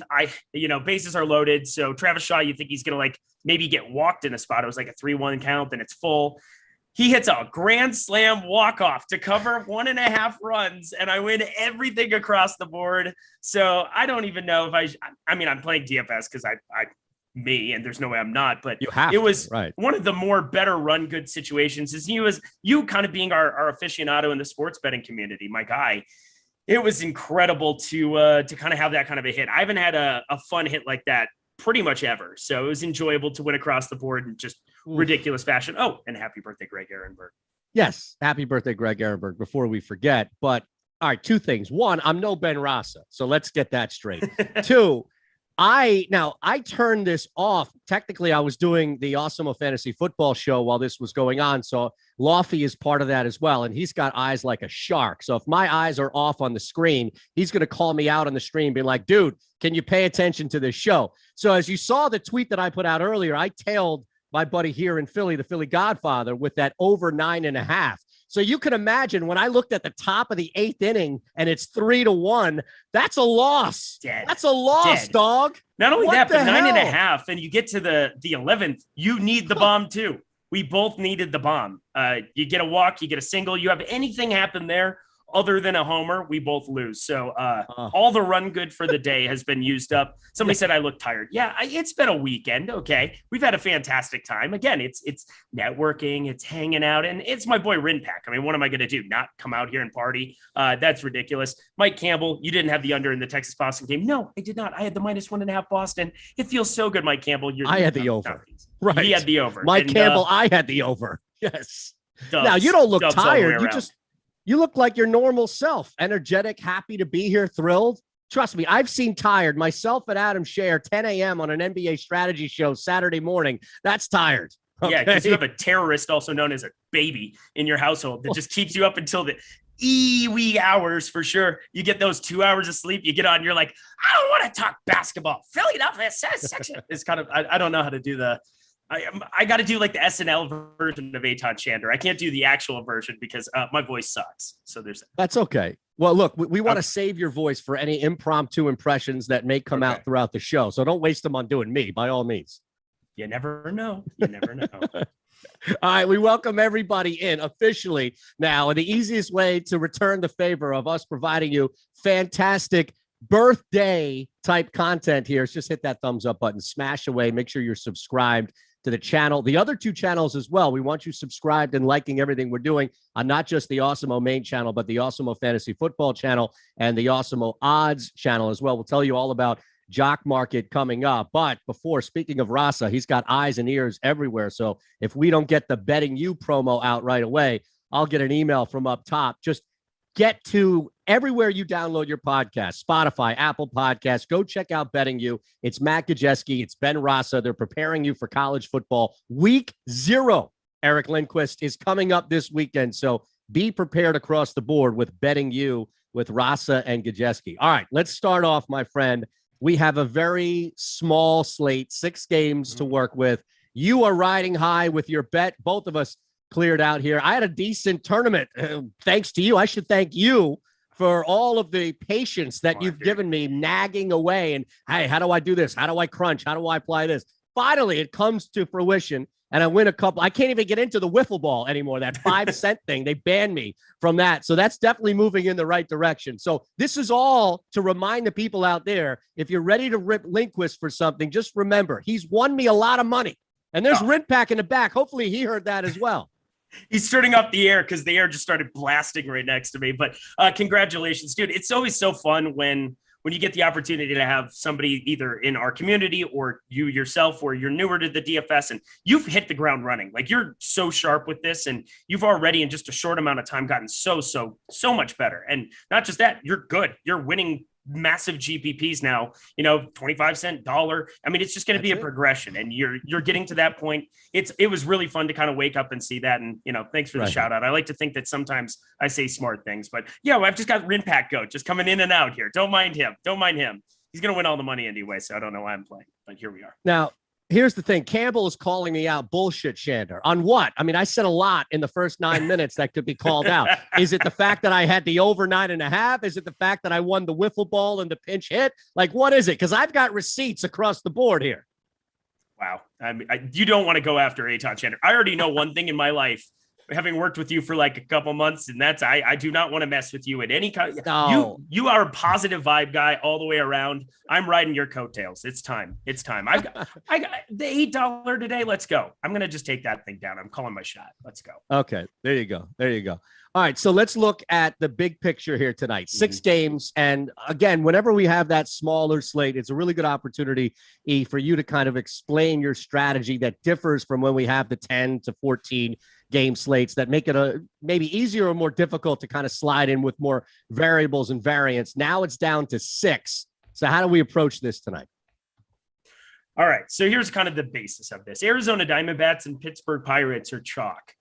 That's absurd to say out loud. It doesn't feel right coming out. And so we should all kind of check ourselves a little bit here. 11% for Pittsburgh, 4th highest owned team, Arizona being the highest owned team. I get it. But looking up and down this entire lineup, I just got done watching them in Coors Field lay an egg every game except for Sunday. They ended up playing well yesterday. And I don't really love getting to a lot of these Arizona bats, especially as a 5-man stack. If they're going to be 1/5 of the tournament lineups over on DK today, that just feels like an easy spot to be lighter to the field. You can still mix in some of the guys. Ketel Marte, I mean, you're not going to ever probably have a slate where you don't want to have a little bit of exposure to him. The one guy who can make some hard contact on this team, 50% hard hit percentage, limited sample size this season, but he's been doing it time and time again. Has some speed here and there too to at least get around the base paths, maybe not stealing the way he once was. But Ketel Marte, definitely going to be a one-off that I'm going to utilize, but I don't really like this baseball team. And I know that it works well salary-wise to be able to fit in some of these pitchers, but I'm happy to incur a lot of risk on a 6-game slate. And so Arizona, just kind of being a little bit lighter on them. I find it impossible not to play the Yankees in a lot of these spots because of how much power there is. Again, just kind of isolating out a couple of those bats and trying to work around them seems like another positive way to do it. But if you're sitting there in Cruncher and you're trying to make a bunch of 5-mans with Arizona or try to get overweight to that, I think you're crazy, because this just doesn't set up Will Crow. He's not a good pitcher by any means, but looking at a couple of things he does well, he limits hard contact, 37.9% hard hit percentage on the season going up against him. And there's nobody other than Ketel Marte who has over a 43.2% hard hit percentage on the season. On the other side of that, everybody's expected slugging over on the old baseballsavant.com is sitting in bright blue. So tell me why we want to be going to a ton of Arizona. I don't really see it the way that the field does. Do you ever, on shorter slates like tonight, 5-6 game slates, do you ever change your approach on the cruncher? Or if you're putting in a lot of lineups to where maybe it's not a 5-man stack, maybe you take more advantage of 4 threes or even like multiple threes with a couple of one-offs in there? Does that ever change for you on smaller slates? And again, nothing is locked in stone, right? Everything is flexible depending on the slate. So I think on a 6-gamer, it's still enough games where I'm still utilizing a lot of 5-mans. I think in the long run, you're just better off trying to capitalize on the upside of an entire team. And of course, there's going to be slates. I think yesterday morning for that main slate, you saw a lot of one-offs and weird pieces like 2 and 3-mans that were kind of near the top. Not a lot of 150 maxers or top players that were finishing near the top because no team, went off in a resounding way. The Tampa Bay Rays, I believe, had the highest total runs on that morning slate, but nobody really individually went nuts out of that grouping. And it wasn't really a fantastic stack by any means, but I'm still thinking in the long run, if you're playing this slate over, that's what I try to tell myself is if I play this slate out 100 times, how many times does a 5-man win? I think it's going to be more times than not on DK. On FanDuel, obviously you're going 4s by necessity, 4-3, 4-2, if you really wanted to get weird with that, but I generally stick to 4 4s and 4 3s. On DK tonight, like for me, I'm just going to try to stick with my usual 5-mans. I might get a little different with some of my one-offs, have some different pieces that kind of work together to get a little bit different. A lot of an optimizer is going to put you in play with some of these really high one-offs or high owned one-offs. I think getting off of the likes of them is kind of a little bit of the edge on the slate. I don't want to play a ton of Correa, Altuve as one-offs, just coming in around 25% plus. And then Arizona, I'm going to be light on across the board. So that's kind of my first step. If I'm trying to get different, I'm going to do it just by reducing the entire ownership of my lineups here, having some pitchers that are stretched out where I'm incurring a bunch of risk and not worrying so much about, what I'm doing elsewhere here in terms of my stack makeup going 4-3 or 4-2-2 or whatever. It's definitely going to still be 5-mans for me. Okay, so let's look at the pitchers first. And Campbell, I apologize. You don't hear that often. I know enough on here from us, but he was saying bullshit Shander in the sense of that they took the wiffle ball out. So yes, I was joking that they banned me. It felt good in the theme of it. So Campbell was responding to what really happened, not my bit there. So that's all that was. I wanted to clarify. Okay. Being held accountable for your actions. It's fine. All right, exactly. As we should be on the stream, right? You get held accountable all the time on here. Yeah. Even when you don't do something. Every time I breathe, it's something. There's somebody from somewhere. Yeah. Jordan Klein's like, yeah, it's probably true. It's probably true. Half of the field on DraftKings. I just refreshed too. So it's just over half of the field. Really, 80% of the field, technically 81% of the field is rostering a combination of Alek Manoah and Lance Lynn. It looks like 50.6 we have for Manoah, Lance Lynn, the second highest owned guy. And look, a lot of times a 30 to 25% from what I've learned from you and others here isn't a death knell by any means on this 6-game slate. But for any type of maneuverability or even a pivot away, Manoah, let's start there with Manoah. Okay. I don't know if he's your number one pitcher. He is on site for us, the top 2 at a 34.5% clip there to make it. But at the same time, over half of the field is rostering him in some capacity. Is he a top pitcher for you? And if so, how can we pivot?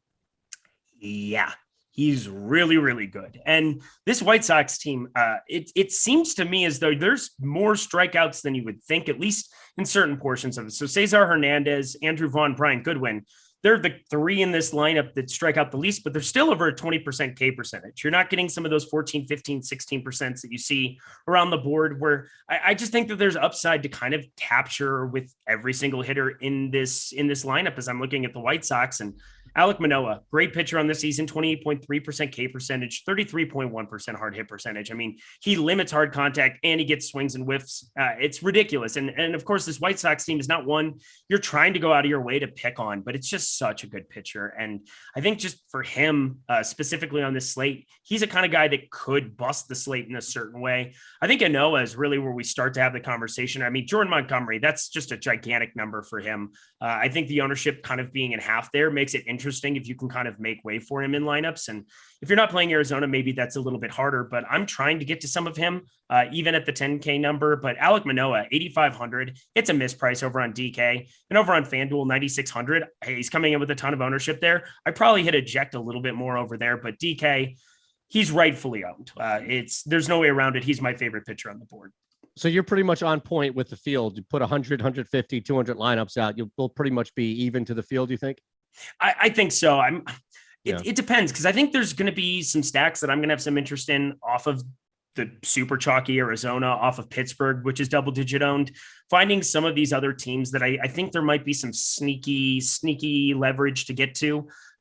Even Colorado, we can have a conversation about. I don't want to have a conversation about them, but I don't see a reason why we don't want to be targeting Kyle Hendricks, 85 degrees, wind blowing out in Wrigley. And I know Colorado's terrible, but those are the kind of stacks that I think I'm going to be trying to ride or die with a little bit more on this slate. So I don't feel so bad going to a chalkier Manoah and having it be one of my two pitchers, so long as I'm either getting to somebody who's lower owned, like a Montgomery, somebody that, again, I can't believe Manoah is coming in at as low of ownership as what he's got going up against the Yankees, because they are like the ultimate boom bust team. And you want to play Yankees, but you also want to be targeting them because there's so many Ks to be had on the days where the ball isn't flying. So I like Manoah a lot too, but we were just talking about right off the bat, getting to one Alek Manoah. And Noah, dude, that's so confusing. Same slate. I know. Why are they always on the same slate together? It's just happens every time. It seems like it happens every time. Can we just call him Alek and everybody? There's not another Alek on the slate tonight, right? Yeah, that's true. We could do that. We could also go Huascar. Well, I was giving you the benefit of the doubt. Okay. With it being easy to pronounce. All right, so here's don't mind me. Here's the question for you. Actually, I think you're right. You could probably go first name for him too, and then just go Manoah. But here's a question, and maybe it's the matchup. If there is this answer is yes, but why would I roster Lance Lynn tonight when I can go for an extra $100 for a guy that has more than half of the ownership in Lynn that Montgomery is getting? Because it looks like the biggest difference as far as ownership is concerned for these top guys that we have predicted, including Montgomery, who is the fourth highest pitcher predicted, is simply his price. Yeah, and that's scaring people off. Well, I think the other thing that scares people off with Montgomery is the pitch count. We don't necessarily know exactly what that's going to look like. So he got back after the 2-week hiatus there. He pitched on the 1st against Miami, he pitched on the 17th against Boston here. So it's been a week. He had only 81 and 78 pitches in those 2 outings here. I'm not sure. I saw 102 pitches there, July 27th. So I got to think that if he's pitching well, I mean, he didn't exactly pitch well against Boston. Maybe he gets extended to 85, 90. I'm not sure why that pitch count seems to be lower, and paying up for $10K for him up against an Atlanta team that started to come alive a little bit here. Not that I'm looking into a quote unquote hot streak, but Soler and Duvall are just fantastic pieces. And Adam's been harping on it. I've been harping on it just in the futures market, that Atlanta getting those 2 pieces just does so much for them. I think they just kind of became a different baseball team getting those 2 in the lineup. And Noah Acuna is obviously devastating, but they kind of made up for it there at the trade deadline. So I think being on both sides of that one too, getting to a little bit more Atlanta than the field and also getting to a little bit more Montgomery, probably something that I want to be doing as well. What about a couple of guys in the middle as far as both cost and where we have their ownership, but also kind of in that top tier? Look, you're talking about 12 guys, so there's probably going to be 2, if not 1 big divide for the tiers here. But I'm interested in what you're doing with the approach of both Greinke and Hendricks, knowing that you can maneuver a little bit with cost and they're not super high owned, but both actually are a little bit to a lot more owned than where we're predicted. So there's less leverage to work with both, but maybe from a price standpoint, there's some appeal, Eric. Yeah, I pretty much never play Zach Greinke. I think I'm probably the foremost like the wrong person to ask. And then also in this matchup, Kansas City Royals, 85 WRC plus. Well, I'm just saying Zach Greinke just isn't a strikeout pitcher. That's not what he does. He used to do that 4 or 5 years ago. He has not done it here the last couple of years. 17.9% K percentage. A lot of his value, and the reason that he runs up to this number 8,900 on this slate, is his value is derived from being able to go deep into games, getting a lot of ground balls. 3 of his last 5 outings, 12 ground balls or more in each one of those. That's kind of his MO, is just limiting some of that contact, being able to get away with that. And 33% hard hit percentage on the season is just elite. And Kansas City on that one side too, 22% K percentage is what I was alluding to, 85 WRC plus. Again, this is a team where I think he can go a little bit deeper, and that's where you're getting a lot of his value from. But I just don't ever like to click that name. And I think the ownership, just as I'm looking at it, not having a great top 2 pitcher percentage, then the ownership being even a little bit higher, 22.5%. I think if those were flip-flopped, I'd have a little bit more interest in Greinke. But unless he gets 7 innings, 8 innings of work here, I don't know how he's really going to pay it off compared to, we have 3 or 4 decent enough strikeout pitchers on this slate. I'd rather take my shots kind of going amongst them and just being way, way, way light on Greinke than deciding that I wanted to be overweight to Greinke. So I'm going to have next to none. Yeah, outside of Manoah, where it's just going to be so difficult when you're 50+% owned to have much leverage, he's got awful leverage. And you're not alone, by the way. I saw Aaron D. Greinke hater here too. So plenty of people, I'm sure, both silently and vocally, are backing you up with your Greinke disdain. I did see a question I wanted to hit real quick before we start to look at some more bats, and including that Colorado team, which I know you're trying to avoid all so much, even though you're in. Oh, I'm playing Colorado. That's the disgusting part, is that I'm playing Colorado. I think you're they're going to be probably my now. second. Yeah, I guess so. You go to one baseball game and all of a sudden you can't help but devote endless amount of dollars to their hopeless cause because they suck. But I'm going to play them a lot today. Are you placing a wager on them, rolling off of that hot streak? I was going to say, I have a $300 free bet to use over on the old DK Sportsbook on the way out of town. Sir. So I will be utilizing such things. Oh, dude, you got to take advantage of some of those Sportsbook promotions. I'm so jealous. I live in California. I have to do a lot of different things. I got to make my drives out to Vegas like last weekend to get all my Sportsbook fix in. And again, just if you're in a state with legalized sports betting and you're not using our sports betting model, our player props model, you're doing it wrong because they are just printing money. And you have all these promotions. I have like 8 promotions that I signed up for this morning, took 2 minutes to do it. And I'm not, saying that everything's going to work out dandy like Travis Shaw hitting a bomb, but I will say that with the tools and data we have over here, you'd be an idiot not to take advantage of it. There's nothing better than a risk-free bet combined with our prop protocols and what we have. Look, we've got it for baseball. We've got it for the NFL. I placed a futures wager on Lamar Jackson based off of our own projections, our season-long total projections, a futures bet for Lamar to lead the league in rushing touchdowns at plus 7,500. And you know what? You start to look at what we have laid out, baseball, football, everything else, as far as our betting tools are designed. It's awesome. You also sound like me about 2.5 years ago when everything became legal in Pennsylvania. And it was just like, download every single possible app you can, sign up for every single risk-free bet you can. I'm like the kid with cotton candy at the Mariners game where she was like, a little bit of that. And like the energy vampire from What We Do in the Shadows. A little bit of those things. Good times. Watch out. You're going to get a meme. Jordan is ready to cut something, man. I mean, let's be serious. He's going to do it anyway. We're going to have a Brokeback Mountain meme of us by the end of this show. That's just how it works out every single time. But I do love you. So there's that.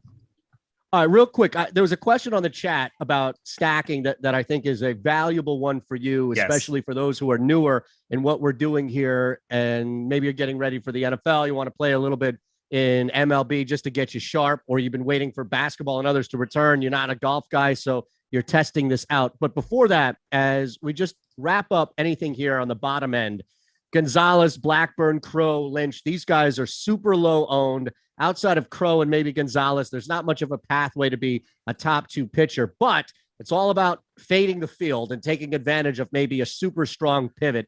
Any of those guys, you already downplayed Crow significantly. Anybody else maybe that you would take a look at, even as a P2 tonight? Yeah, I got to do my Game of Thrones. It's like required every single time. Will Crow. You hate it. Jordan Klein hates it. He thinks I'm an idiot. Whatever. Wait, what is that? Who in Game of Thrones is that? He's the big red beard guy. He's like, "Well, Crow." He says Crow fantastically every time. The dude with the huge red beard. Yep. What are you talking about, Crow? So that's Will Crow. That's all I know him as. My voice is going to be so ruined after this trip and doing that. But I don't really want to get to a ton of him. I mean, 11.6% top 2 pitcher percentage, 3% ownership. I guess considering I don't want to be playing a bunch of Arizona, I'm probably gonna have to up a little bit as exposure. I'm literally just talking through that on the show right now. Way to go, me. So I'll get to a little bit before. Nothing like, I'm not going to get to like double digits or go nuts on him. Just not a pitcher with a ton of upside here. But again, Arizona is just garbage. And looking at some of their splits against righties as well, they're a little bit better than you would expect in the strikeout department. 24.8%. I guess, I mean, you would expect them to be good in the strikeout department. Only an 81 WRC plus. That's tied with the Pirates for second worst in baseball against righties. Yet another reason for this entire game that makes no sense for me why it is being, just as highly owned as what it is.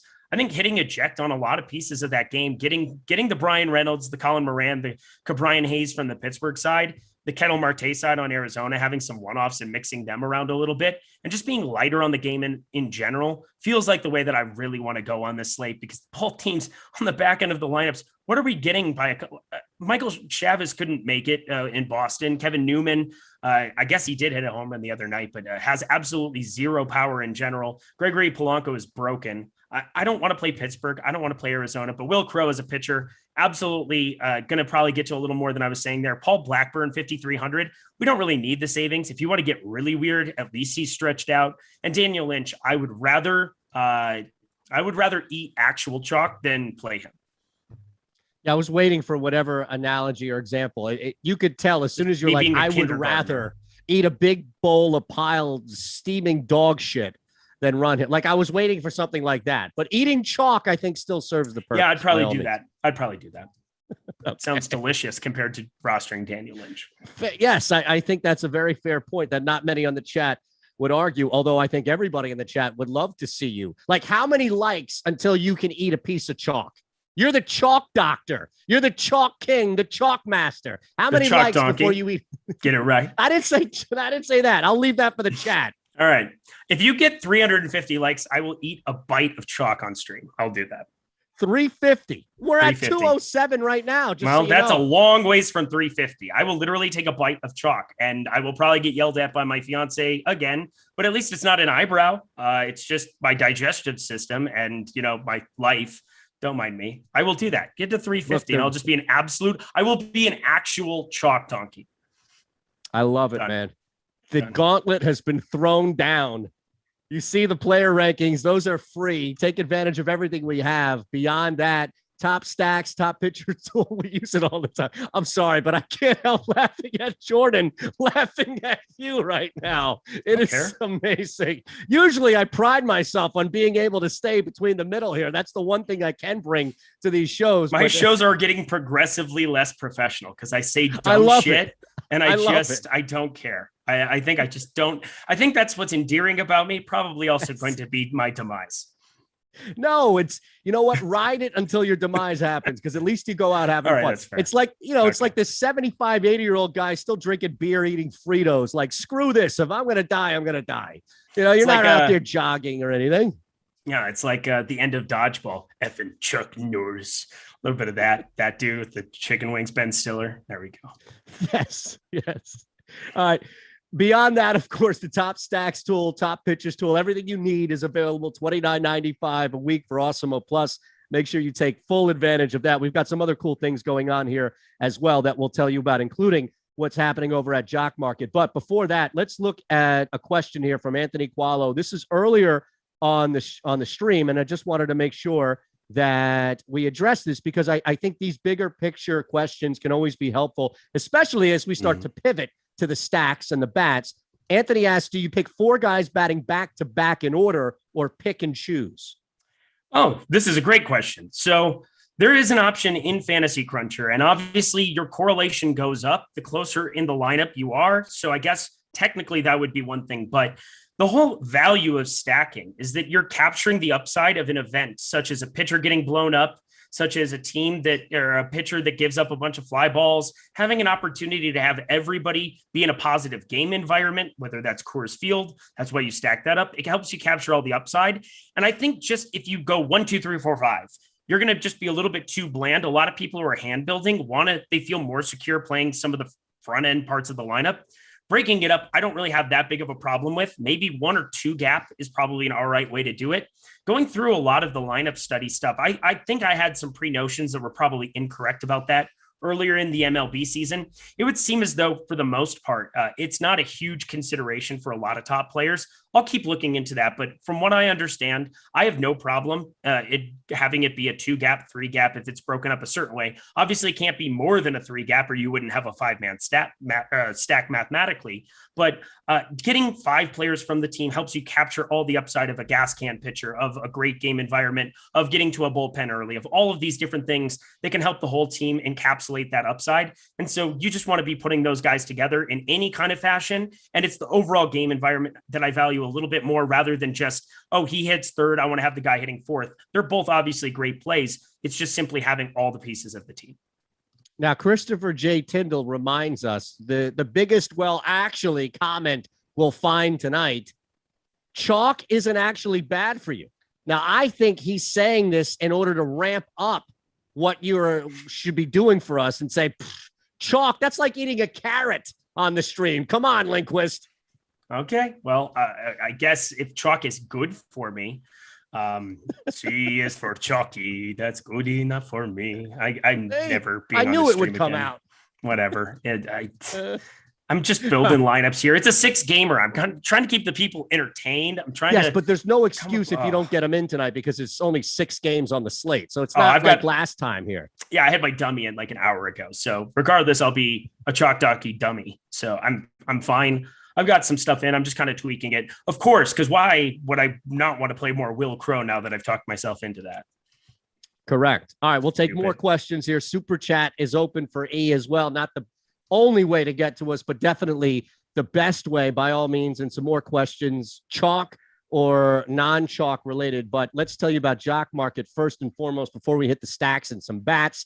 They've turned fantasy sports into a stock exchange. You've been hearing about Jock Market just because it's so unique and also a really cool way to win some money. So you have the pregame IPO. You can pick up shares of your favorite players, and it's all about reading the game, getting ahead of something. You want to sell a share for a guy that doesn't really have it that night, or you can actually buy, depending on somebody who's slumping, you think is just going to turn around. It's all like a stock. So just use the pregame IPO.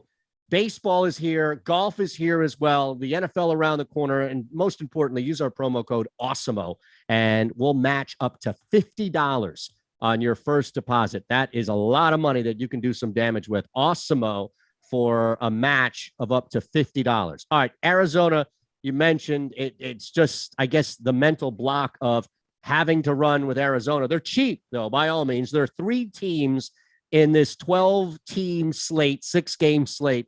Just refreshing here to make sure this is still accurate. Now, look, Pittsburgh, the White Sox, Colorado, it's not like there's a major gap, but there's a 3-team, at least double-digit expectancy for being the top stack. Houston, New York, and sandwiched in between is a really cheap Arizona Diamondbacks team. So who is Eric Lindquist's top stack of the night that he is going to roster the most across the board?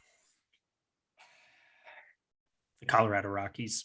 So let's just have a little conversation. And I don't feel good about it. It's probably going to be Houston 1, Colorado 2. I'll put it in that order. So Kyle Hendricks is not a good pitcher. He's 8.1K on the slate. We're getting some wind blowing out here. And Colorado, they couldn't get a whole lot done even here at home. There's not a ton of guys that are just kind of jumping out here. CJ Cron, huge home road splits, but there's enough power here that exists going up against Kyle Hendricks. Then on a 6-game slate where I'm trying to capture some of the upside here, Kyle Hendricks does a good job of limiting some of the power, but he's not missing a ton of bats, 17.2% K percentage.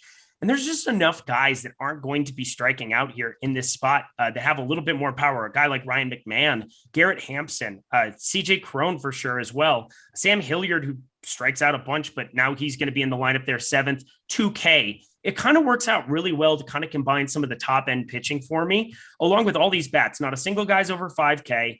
You get Hampson and Hilliard. I don't mind having a little bit of both of them, even in the back end of this lineup. Just Kyle Hendricks not being as good as what people think he is. This team has some positive leverage attached to it. I'm kind of identifying them as a team that's going way underrepresented. Houston is very, very owned. And if I'm going to kind of combine a lot of those two together, I think Colorado is a path where I want to kind of get to it. Just Kyle Hendricks. Let's target him all that we want. I wish he was even a little bit higher owned. That would give me a little bit more leverage, but I'm playing 25 lineups. I'm not going nuts here tonight. I got to get on a plane back home and, resume my life. But I absolutely love getting to Houston, Colorado, kind of my 1-2 in whatever order. If you want to have my favorite being Houston and my favorite in terms of pure leverage, Colorado. Well, let's look at it. And just a quick follow-up here. 5-3. If we're running a 5-3-man stack tonight, who's going to take the 5-man? Who's going to take the 3-man more often between these two teams? That I think will help clear up where you stand on both of these stacks. Well, Daniel Lynch, I mean, he's just horrendous, but Houston's also higher owned. Luckily, if you make more than one lineup, you don't have to make such decisions. If you're making one lineup, obviously you're kind of stuck to it. That's why we kind of the Awesemo way, building a lot more lineups, getting exposure to a plethora of places, not being overexposed to any one single spot. Of course, 3-max is a beautiful game. I really enjoy that single entry as well. If you're one of the one lineup builders out there, I'd probably be siding more on the way of the 5 Colorado and kind of taking it because the number of times when that does go off, you're getting completely paid off.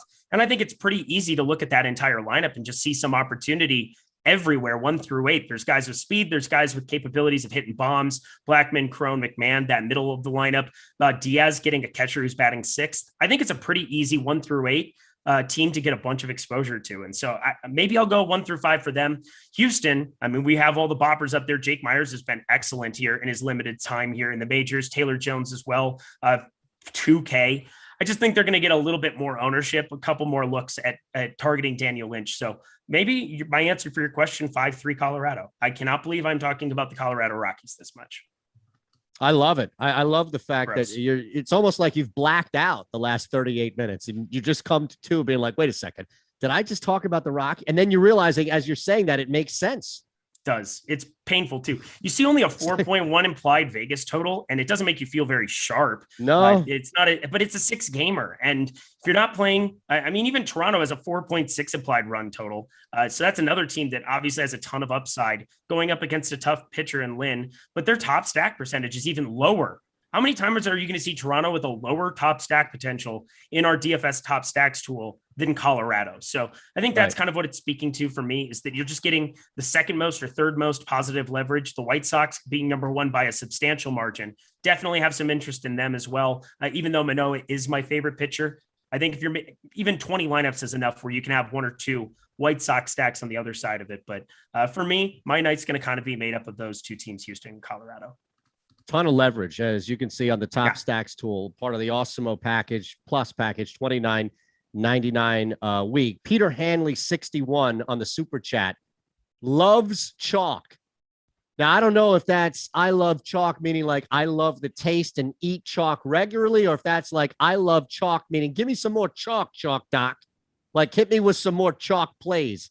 I'm not sure, but either way, we appreciate the super chat by all means. I mean, the sharpest dude on planet Earth is loving chalk. You should probably love chalk too.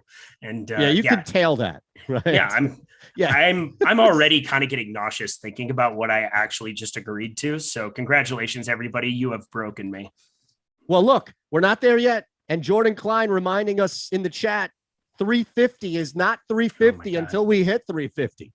Now, maybe we could. That is math. Right? You don't score until you score. Yes. You like that? That was great. The team that has the most runs is going to win tonight, Eric. Just so you know.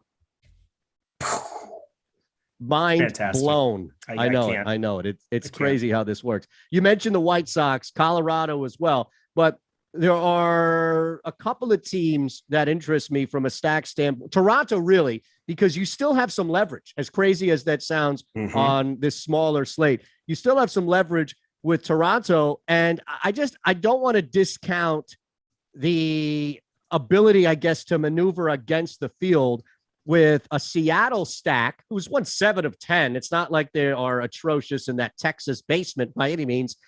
What can we do with Toronto and Seattle tonight? Because you still have some positive leverage against the field, may even get a little bit better as we get, 19 minutes or so away from close and lock. Either of those two teams, based off of leverage alone, interest you as some pivots from other stacks you've mentioned, including the White Sox and Rockies, to be fair, that have better leverage than those two? I think Greg does it a lot. I talk about it a lot too, where why not get to the best offenses in baseball whenever they're going overlooked? It doesn't matter what slate, what the size is, whatever it is. Toronto, this is 12 total teams on this slate. Where would you rank Toronto in terms of offense, given a neutral matchup? Higher than where they are. Yeah, I put them number one. I think they'd be pretty clear-cut number one. They score a lot. Yeah, and Lance Lynn, as good of a pitcher as what he is for the entire season, this is just a fantastic offense. It's a freaky spot, and there's a number of batters who can make you pay on both sides. Vladimir Guerrero Jr., Teoscar Hernandez, Bo Bichette, Marcus Semien, Randall Grichuk. You get Corey Dickerson in there too, who doesn't strike out. There's not a ton of strikeouts. There's going to be a lot of contact being made. When contact does get made, at least it's going in the air against Lance Lynn. An average 16.8 degree launch angle on the season, given it has not been hard contact. But if there's going to be a team that puts hard contact on it, you got to think it's the Toronto Blue Jays. So I'm happy to get to a little bit more of them than the field. I don't want to go nuts because I do have respect for Lance Lynn, but if you got to 10, 15% of them, I mean, what better situation than to be invested in a really good baseball team that's just not getting any attention? And the likes of the Arizona Diamondbacks are like, let's have that conversation. So I think you're dead on with that. Look, we talked about sweating out a bet or two in the beginning of the show. And a lot of this, I see similarities all the time where the cost or the number on a run line or money line has dipped because of recency bias. And I wonder if people look at how poorly Toronto has played simply on their record, that they've only won 3 of 10, that they've lost consecutive series back to the Angels in the beginning and middle of August, really, to where you have that disappointing series loss to Seattle. You get swept 2 games in a row by Washington, a team who was absolutely given up, and you can't beat Detroit in a 3-game series. So specific, like if you look at it just in a vacuum here, clearly there's something off with the number with Toronto, and we should be taking advantage of it. But to the people who have faded Toronto or are not playing Toronto, I wonder if it's just simply recency bias of, this team's in the shitter right now. Why would I be the one taking the chance that they'll pull it back up? They're in the toughest division in baseball. I think they're a fantastic offense. And, if we get in a habit of saying that we're going to be completely hitting eject on teams when they have a bad week or 2-week stretch, you're going to miss out on a lot of upside over the course of an entire baseball season. And with the individual hitters just have ridiculous underlying numbers. It's just a question of them kind of getting it all going at once. And it hasn't happened that way, but it doesn't mean that going forward, I want to look at the long-term predictive numbers and see the hard contact. And every single guy is still just smoking the baseball for the season. 577 expected slugging for Vlad, 537 expected slugging for Teoscar Hernandez. I mean, you play those two as a two-man even. I mean, that's just a ridiculous amount of leverage to have. Going for two guys that are two of the best offensive players in baseball on a day-to-day basis. I mean, looking at it, it's Bo Bichette and Simeon because those prices have dropped so substantially. I mean, we were paying $5,900 and change for both of them, a month ago. And now Bo Bichette, $4,800, Marcus Simeon, $5,100. I get it. But even going to like the other pieces of that lineup, nobody else in the entire lineup other than those two getting over 5%. That just feels wrong to me on any slate. So take advantage of what the field isn't seeing. And that's just a really good offense. And, recency bias be damned. All right. One more question on the stack. Some more questions from the chat as they come in, as we're about 15 minutes away from close, live before lock here. So we want to get you ready across the board, any specifics that you have. But we should also remind you that this NFL DFS pass and package that we have, Awesemo Plus NFL Annual Pass, 25% off. And correct me if I'm wrong, today's the last day that you can jump in and do it, yes, right? So I'm getting the head Correct. nod in agreement from Jordan Klein here. So 25% off. This is key. Use our promo code BLITZ. It's a full season. That's it. The entire NFL season's worth of Awesemo Plus player projections, ownership projections, top stacks, premium Slack. So you can bother Eric Lindquist not only on the shows, but also in the premium Slack, everywhere you can get of course. But really, it's all about you. And we'll even, as an added bonus, throw in projections and updated depth charts all preseason long. So you have one more game this weekend that you can take advantage of. This will be dropping to 15% after today. So you have that extra 10% thrown in. Promo code is BLITZ, 25% off today, last day, Awesemo Plus NFL Annual. So the one last, I should say, if I can get that grammatically correct. You're right. The last stack that I just want to throw out. Now, this is the cheapest stack on the board, but they're also the least percentage to break this slate. Now, it's not often, and 6 games is usually where that limit is. Less, you'll see it a little more, but the lowest percentage chance at least, to be the top stack is just under 5 of 12 teams across. So when I look at the Royals, I get that they're super, super cheap, but it's not like they sit here, Eric, with a 1% chance with 11 other teams on this slate. I feel like 4.7 is a workable number, even if that means a 3-man stack as opposed to a 5-man. Yeah, and it becomes pretty easy to identify who we would want those players to be, too. I mean, Carlos Santana now down to 3K batting 5th, Benintendi 2.5K batting 4th. In the cleanup spot, Sal Perez, every single time you can play him. Nicky Lopez, 2.8K is cheap. And Whit Merrifield, I mean, 1 through 5.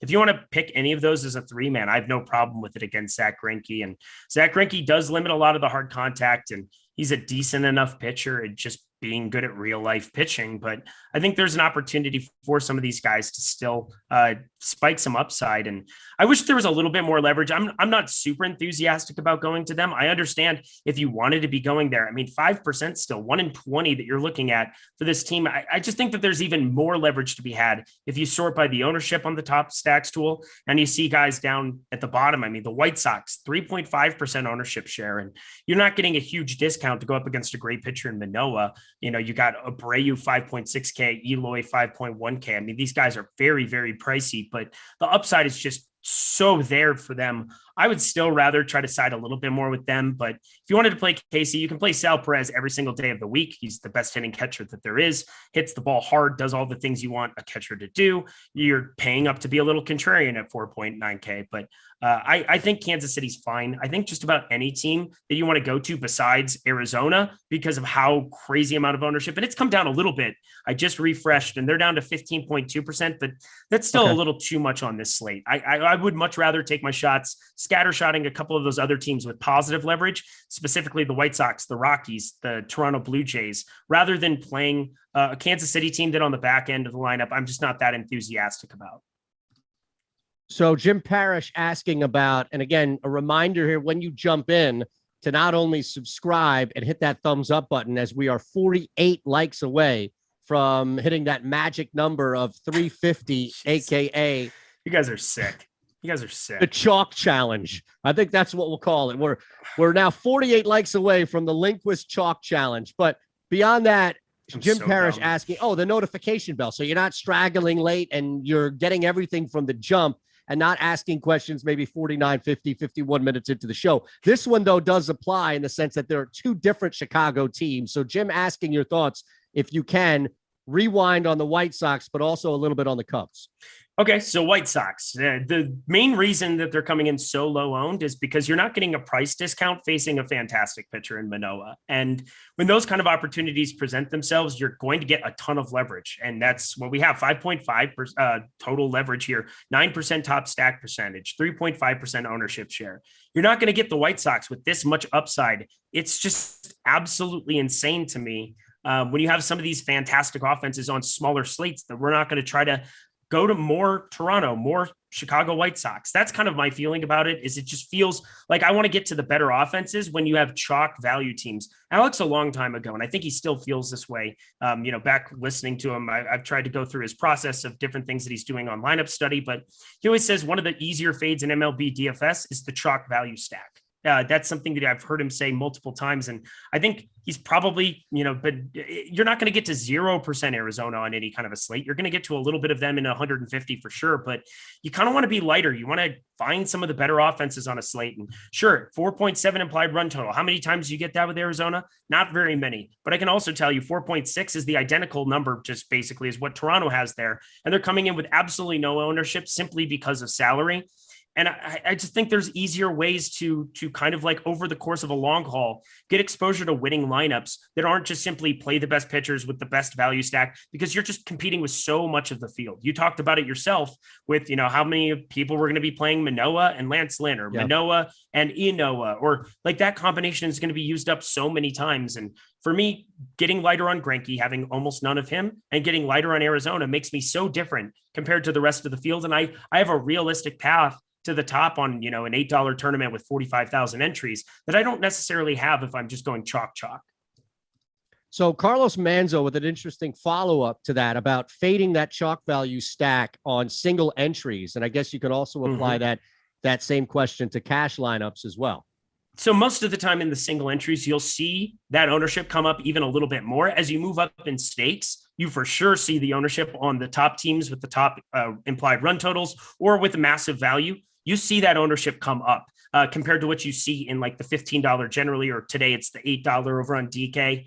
You're going to see that kind of shift. And I don't know where I'm necessarily trying to go with that, but it basically is so pronounced in those single entries. You're going to see so many Arizona teams and five mans that you pretty much have a path to being different than a quarter of the field, or at least 1/5 of the field, it looks like, in a single entry tournament. And I just feel more willing to take my shots with just about any offense and kind of getting off of that. And sure, I'm talking myself into Arizona scoring 12 runs, but over a long sample size, I think this definitely is the way to go. It's proven time and time again from top players that you're either overweight on fantastic spots, or you're underweight on the overowned value pieces. And it's a lot more comfortable for me to fade a team like Arizona than it is for me to fade a team that's chalky like the Yankees, should I say.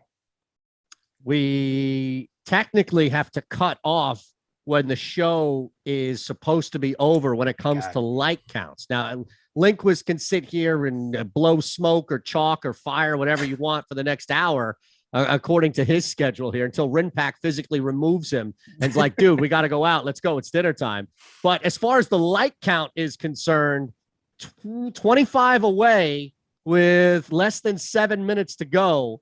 I feel like my total right now, it's 3-1 heading into the top of the 8th, and I've got over 9.5 runs. I'm toast. Look at you. You're a rock. Toast. You can't be moved. Why do I say things? Like, why do I talk? I don't even know. I'm in a talking. I say the dumbest think you might stuff. get out of here. I think you might get out unscathed here. We have 3:32. Okay. We'll see. We've got 6 minutes to go. End of it. Yep. We'll see. 05. Oh my God. No, we're not. We're cutting it off at the top of the hour. I believe I have to go. I have a plane to catch. No. See, I had a live show from 7 to 8, but now I record that just so I can get these extra 5 minutes with you, Eric. Thanks. Thank you so much for your selfless actions. That's great. Seriously. This is my birthday present to Greg. I'm just throwing it out there. Happy birthday, young man. I'm going to once again embarrass you. All right, here we go. All right, can we just switch over to FanDuel real quick? And I'll give you some time to do that, because another stack that actually jumps out at me with a lot of leverage that also has a legit shot, according to our top stack percentage, Alex and ours, of course, subsequently top stack percentage for FanDuel. That's Oakland.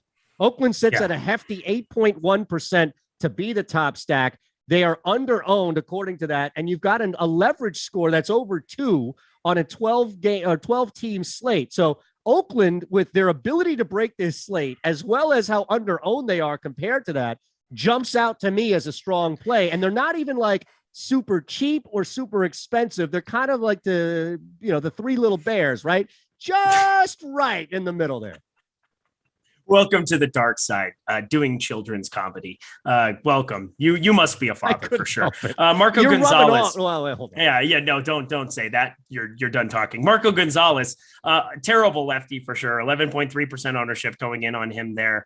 I'm happy to be going to a lot of these Oakland bats too. Let me see. I just want to make sure that I'm talking correctly. Okay, so I have 3 batters that I'm overweight to that I have 16 and 20% of. Yan Gomes, Starling Marte, and Matt Olson. I think it was Adam that talked on the previous show. Matt Olson still absolutely rakes against both hands. The left on left is like the biggest crock in terms of fantasy. There's a number of guys from the left side who hit both sides very, very well, and there's no issue with it whatsoever. Did we just hit 357? Is that what I just saw? Yeah, 361 I see now. Oh, no. Oof. Whatever. Okay. Do you want to double or nothing it? Like, here, we've got 9 minutes until we break. Do you want to double it? I'm going to eat a bar of chalk? I think not. No, we've reached our goal. Thank you so much, everybody, for. Yeah, there we go, Velo. There's my stupid face. Is Rim Pack in the background aware of what's happening here? How much this show has gone off the rails? He has no idea. I don't think the people can see him. I think, honestly, he's probably tuning me out. I would, for sure. He's like building and, making successful lineups while I'm talking myself into the Colorado Rockies and playing Will Crow. This is not a good day for me. Thank you so much, though, everybody, because, 500 for double or nothing. What am I going to eat? A bar of chalk? No. What about something? What would be worse? I saw Ghost Pepper was thrown out earlier. Like, if we get to 500, can we do the Ghost Pepper instead of chalk? Yes. Okay. Now that's 8 minutes out. We have 8 minutes. 8 minutes. We have over 750 people watching. What's your go-to chalk, by the way? Definitely, I was thinking just pure white. I mean, somebody said yellow or green. Is that like? Well, it's like the sidewalk shit that kids use. Oh yeah, you don't want that. Standard white. We're gonna be clean about this. We're gonna be clean with the chalk that I'm putting in my body. Yes, absolutely. This is amazing, man. Now, when will you actually eat the chalk? Because you don't have it in front of you, right? I'll eat it live on stream. Probably next time you and I do a show together to remind ourselves of this fond moment. So next Monday. Next Monday. Next Monday. I love my Mondays, by the way. It also has some anticipation and some build up to the event. Yeah, that's all right. One more time here, because we can't let our boy Butthole Jenkins go without an answer. So we've been asked to cut the crap. You more so than me, not cut the chalk, but cut the crap. Top 2 pitchers. Let's do top 2 pitchers for Eric Lindquist on DK and top pitcher for Eric Lindquist on FanDuel. All right. So Manoah, Enoa, in whichever direction you would like to go. Absolutely love both of them here on this slate. That's not going to surprise anybody. I think you can leave some extra salary on the table. I don't think it's giving up that much going to some of these other spots. So I definitely like getting to them. And then let's see then you just asked for my top 2 pitchers. So that's it, right? Well, top 2 on DK and then number 1 on FanDuel. Okay, number 1 on FanDuel. I do not want to play Alek Manoah at his ownership over on FanDuel. That's probably not going to be something. I've got a couple lineups over there, nothing substantial. I will not be playing him there. Let me just pull over my ownership, putting those in. So Huascar Ynoa is my highest owned there as well. got him in a couple. And then Jordan Montgomery at 8K, a little bit more of an interesting play over on FanDuel. Again, I'm worried about the pitch count, but I think those concerns are mitigated by the fact that his ownership's under 10%. And it's a tough spot for sure, but still capable of getting to strikeouts. I think the pricing's probably even a little bit sharper over there today, considering you at least get Inoa 8,600, and it's not like a plug and play at 83 on a 2-pitcher site alongside Alek Manoah. But for me, definitely kind of going that direction. And then the rest of the board don't even need to really be there. Zach Greinke going a little bit overowned. Just find other ways to go. And I suppose FanDuel, he makes a better play because he's the value of him would be getting the quality start, but I'll just go elsewhere. You know who the biggest enabler of all of this is, right? Jordan It's Klein. not you, Eric, just opening your mouth. And I saw others on the stream ask, why do you put yourself in this predicament? But the biggest enabler in all of this is Jordan. He pushed 400 like now. Here's why, because we were at like 390 and he puts out 400 likes for Eric to eat a live goldfish. He knew exactly what he was doing. He was setting a trap for you. And then he asked how much it would take for you to eat dog shit. He's just playing. I'm a puppet. I'm just Jordan's puppet. Let's be serious. The only time he ever talks to me now socially is when he tells me to get in Zoom before a show. It's sad. Is that it? Yeah. He just yells at me. He's my captor. It's fine. Well, Ryan Rennebaum, I hope I pronounced that right. Eric is like the kid from the Kicks commercial. Give it to Eric. He'll eat anything. Well, how have you created this moniker now for you? I don't know. I'm just a special human being, obviously, is what we've learned. Well, we love the people every time we do show. This might be an all-timer for the chat. Yeah. I got to give the chat credit. This is and Jordan as well, who's fueling and adding kerosene to the chat fire. But the chat has been amazing tonight. Yeah, you guys are out of your damn minds for sure. We love you absolutely, though. I love you too, Michael Knack. You're the man. You're the man. All right, let's get some home run picks in here. Okay, let's do that. And a couple of props that I saw at the end from a pitching standpoint that will get your thoughts on here in the final 4 minutes before lock. Anything else you want to throw out to Eric in the chat, by all means, let's do it. All right, home run calls for you. I did see, just because I've been rostering him and he hasn't been doing shit, Odor is plus 310 to hit a home run tonight. I mean, the value is there, but I don't know if you would take that. Who do you have? Who's going yard tonight for you, E? Ryan McMahon is going to go yard tonight up against Kyle Hendricks. Not just wishful thinking, but the guy, he's been just the hardest hitter on this baseball team. 45.8% hard hit percentage, 91.2 degree exit velocity, or 91.2 mile per hour average exit velocity, 14.3 degree launch angle. Everything kind of sets up in this spot going up against Kyle Hendricks for him. I think he's bound to start getting alive here again. He's too good of a hitter, too good of a player. Hasn't been there this entire season for the most part, but the underlying stats are still there. So Ryan McMahon, fire him up. By the way, Sean V saying, damn, I'm drunk now. No changing lineups. Don't drink in DFS.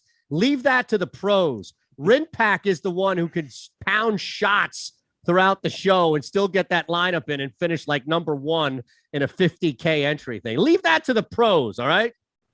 Yep, that's Is he boozing behind you? I don't know what's going on. No, he's pacing. Pre-gaming? He's pacing. So he definitely he's thinking about all the lineups that you just put in that are going to win all the money. So that's what's going on here at the moment. You just hello again. There he is. I'm going to miss him. Manoah, he wants nothing to do with you. It's great. Zero. He's just truly. He's got the hoodie up. Yeah, he doesn't want to. Every time he comes on shot, the hoodie goes up, and every time he leaves the shot, I can see the hoodie coming down. And now this little light thing that I set up is blinding me. I don't know. We've gone. Alek Manoah is at crazy. 6.5 Ks tonight. He's juiced to the under. Yep. This is everybody's boy. Half of the field is rolling with Manoah. So you can get some pretty good return value to go over 6.5 Ks for Manoah tonight. You like that?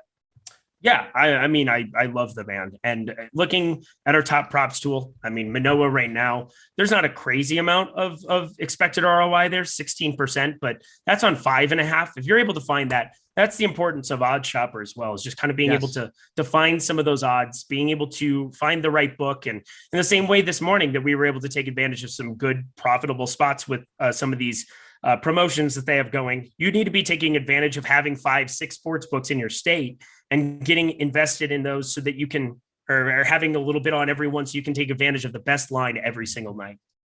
All right, last, your boy, the guy you love to hate. Greinke sits at 4.5 Ks. Now, he is juiced to the under here, but look, just because something's juiced to one side doesn't mean you have to stay away from it. There are plenty of times in which an ROI would demand that you lay 120, 125, whatever it may be. In this case, it's nothing insane like that. It's just a little more juice to the under at 4.5 Ks. I know you're not messing with Greinke from a DFS standpoint, but does that number jump out at you at all, the 4.5 Ks? Yeah, it does. Give me the under on it for sure. So minus 133 prop odds. We have a 64% expected win percentage. If you're able to find that with like a minus 110, that's a fantastic spot to be invested. If you're looking at like on one of the many sites where you're able to play some of the props, I think finding that number is going to be a positive one that you should put up in a higher point slot or should be invested in. I think even at 4.5, I know it looks like a really, really low number. Zach Greinke is not going to be racking up strikeouts in the spot. His main value is going to be derived from that. Kansas City against right-handed pitching on the season already is pretty decent. They kind of limit a lot of the Ks in their lineup, 22% K percentage versus righties for the entire season, given they can be abysmal, 85 WRC plus, but I really like less than on the 4.5 for Greinke. Look, we hit 400, so I don't know if you signed up for this, but anything Jordan puts out there is binding. We expect a piece of chalk for the 300 and a live goldfish for the 400 next time we do this on Monday. Where did the goldfish come from? I'll eat a goldfish cracker on air. Oh, I'm so selfless. I'm going to eat chalk, okay? Leave me alone.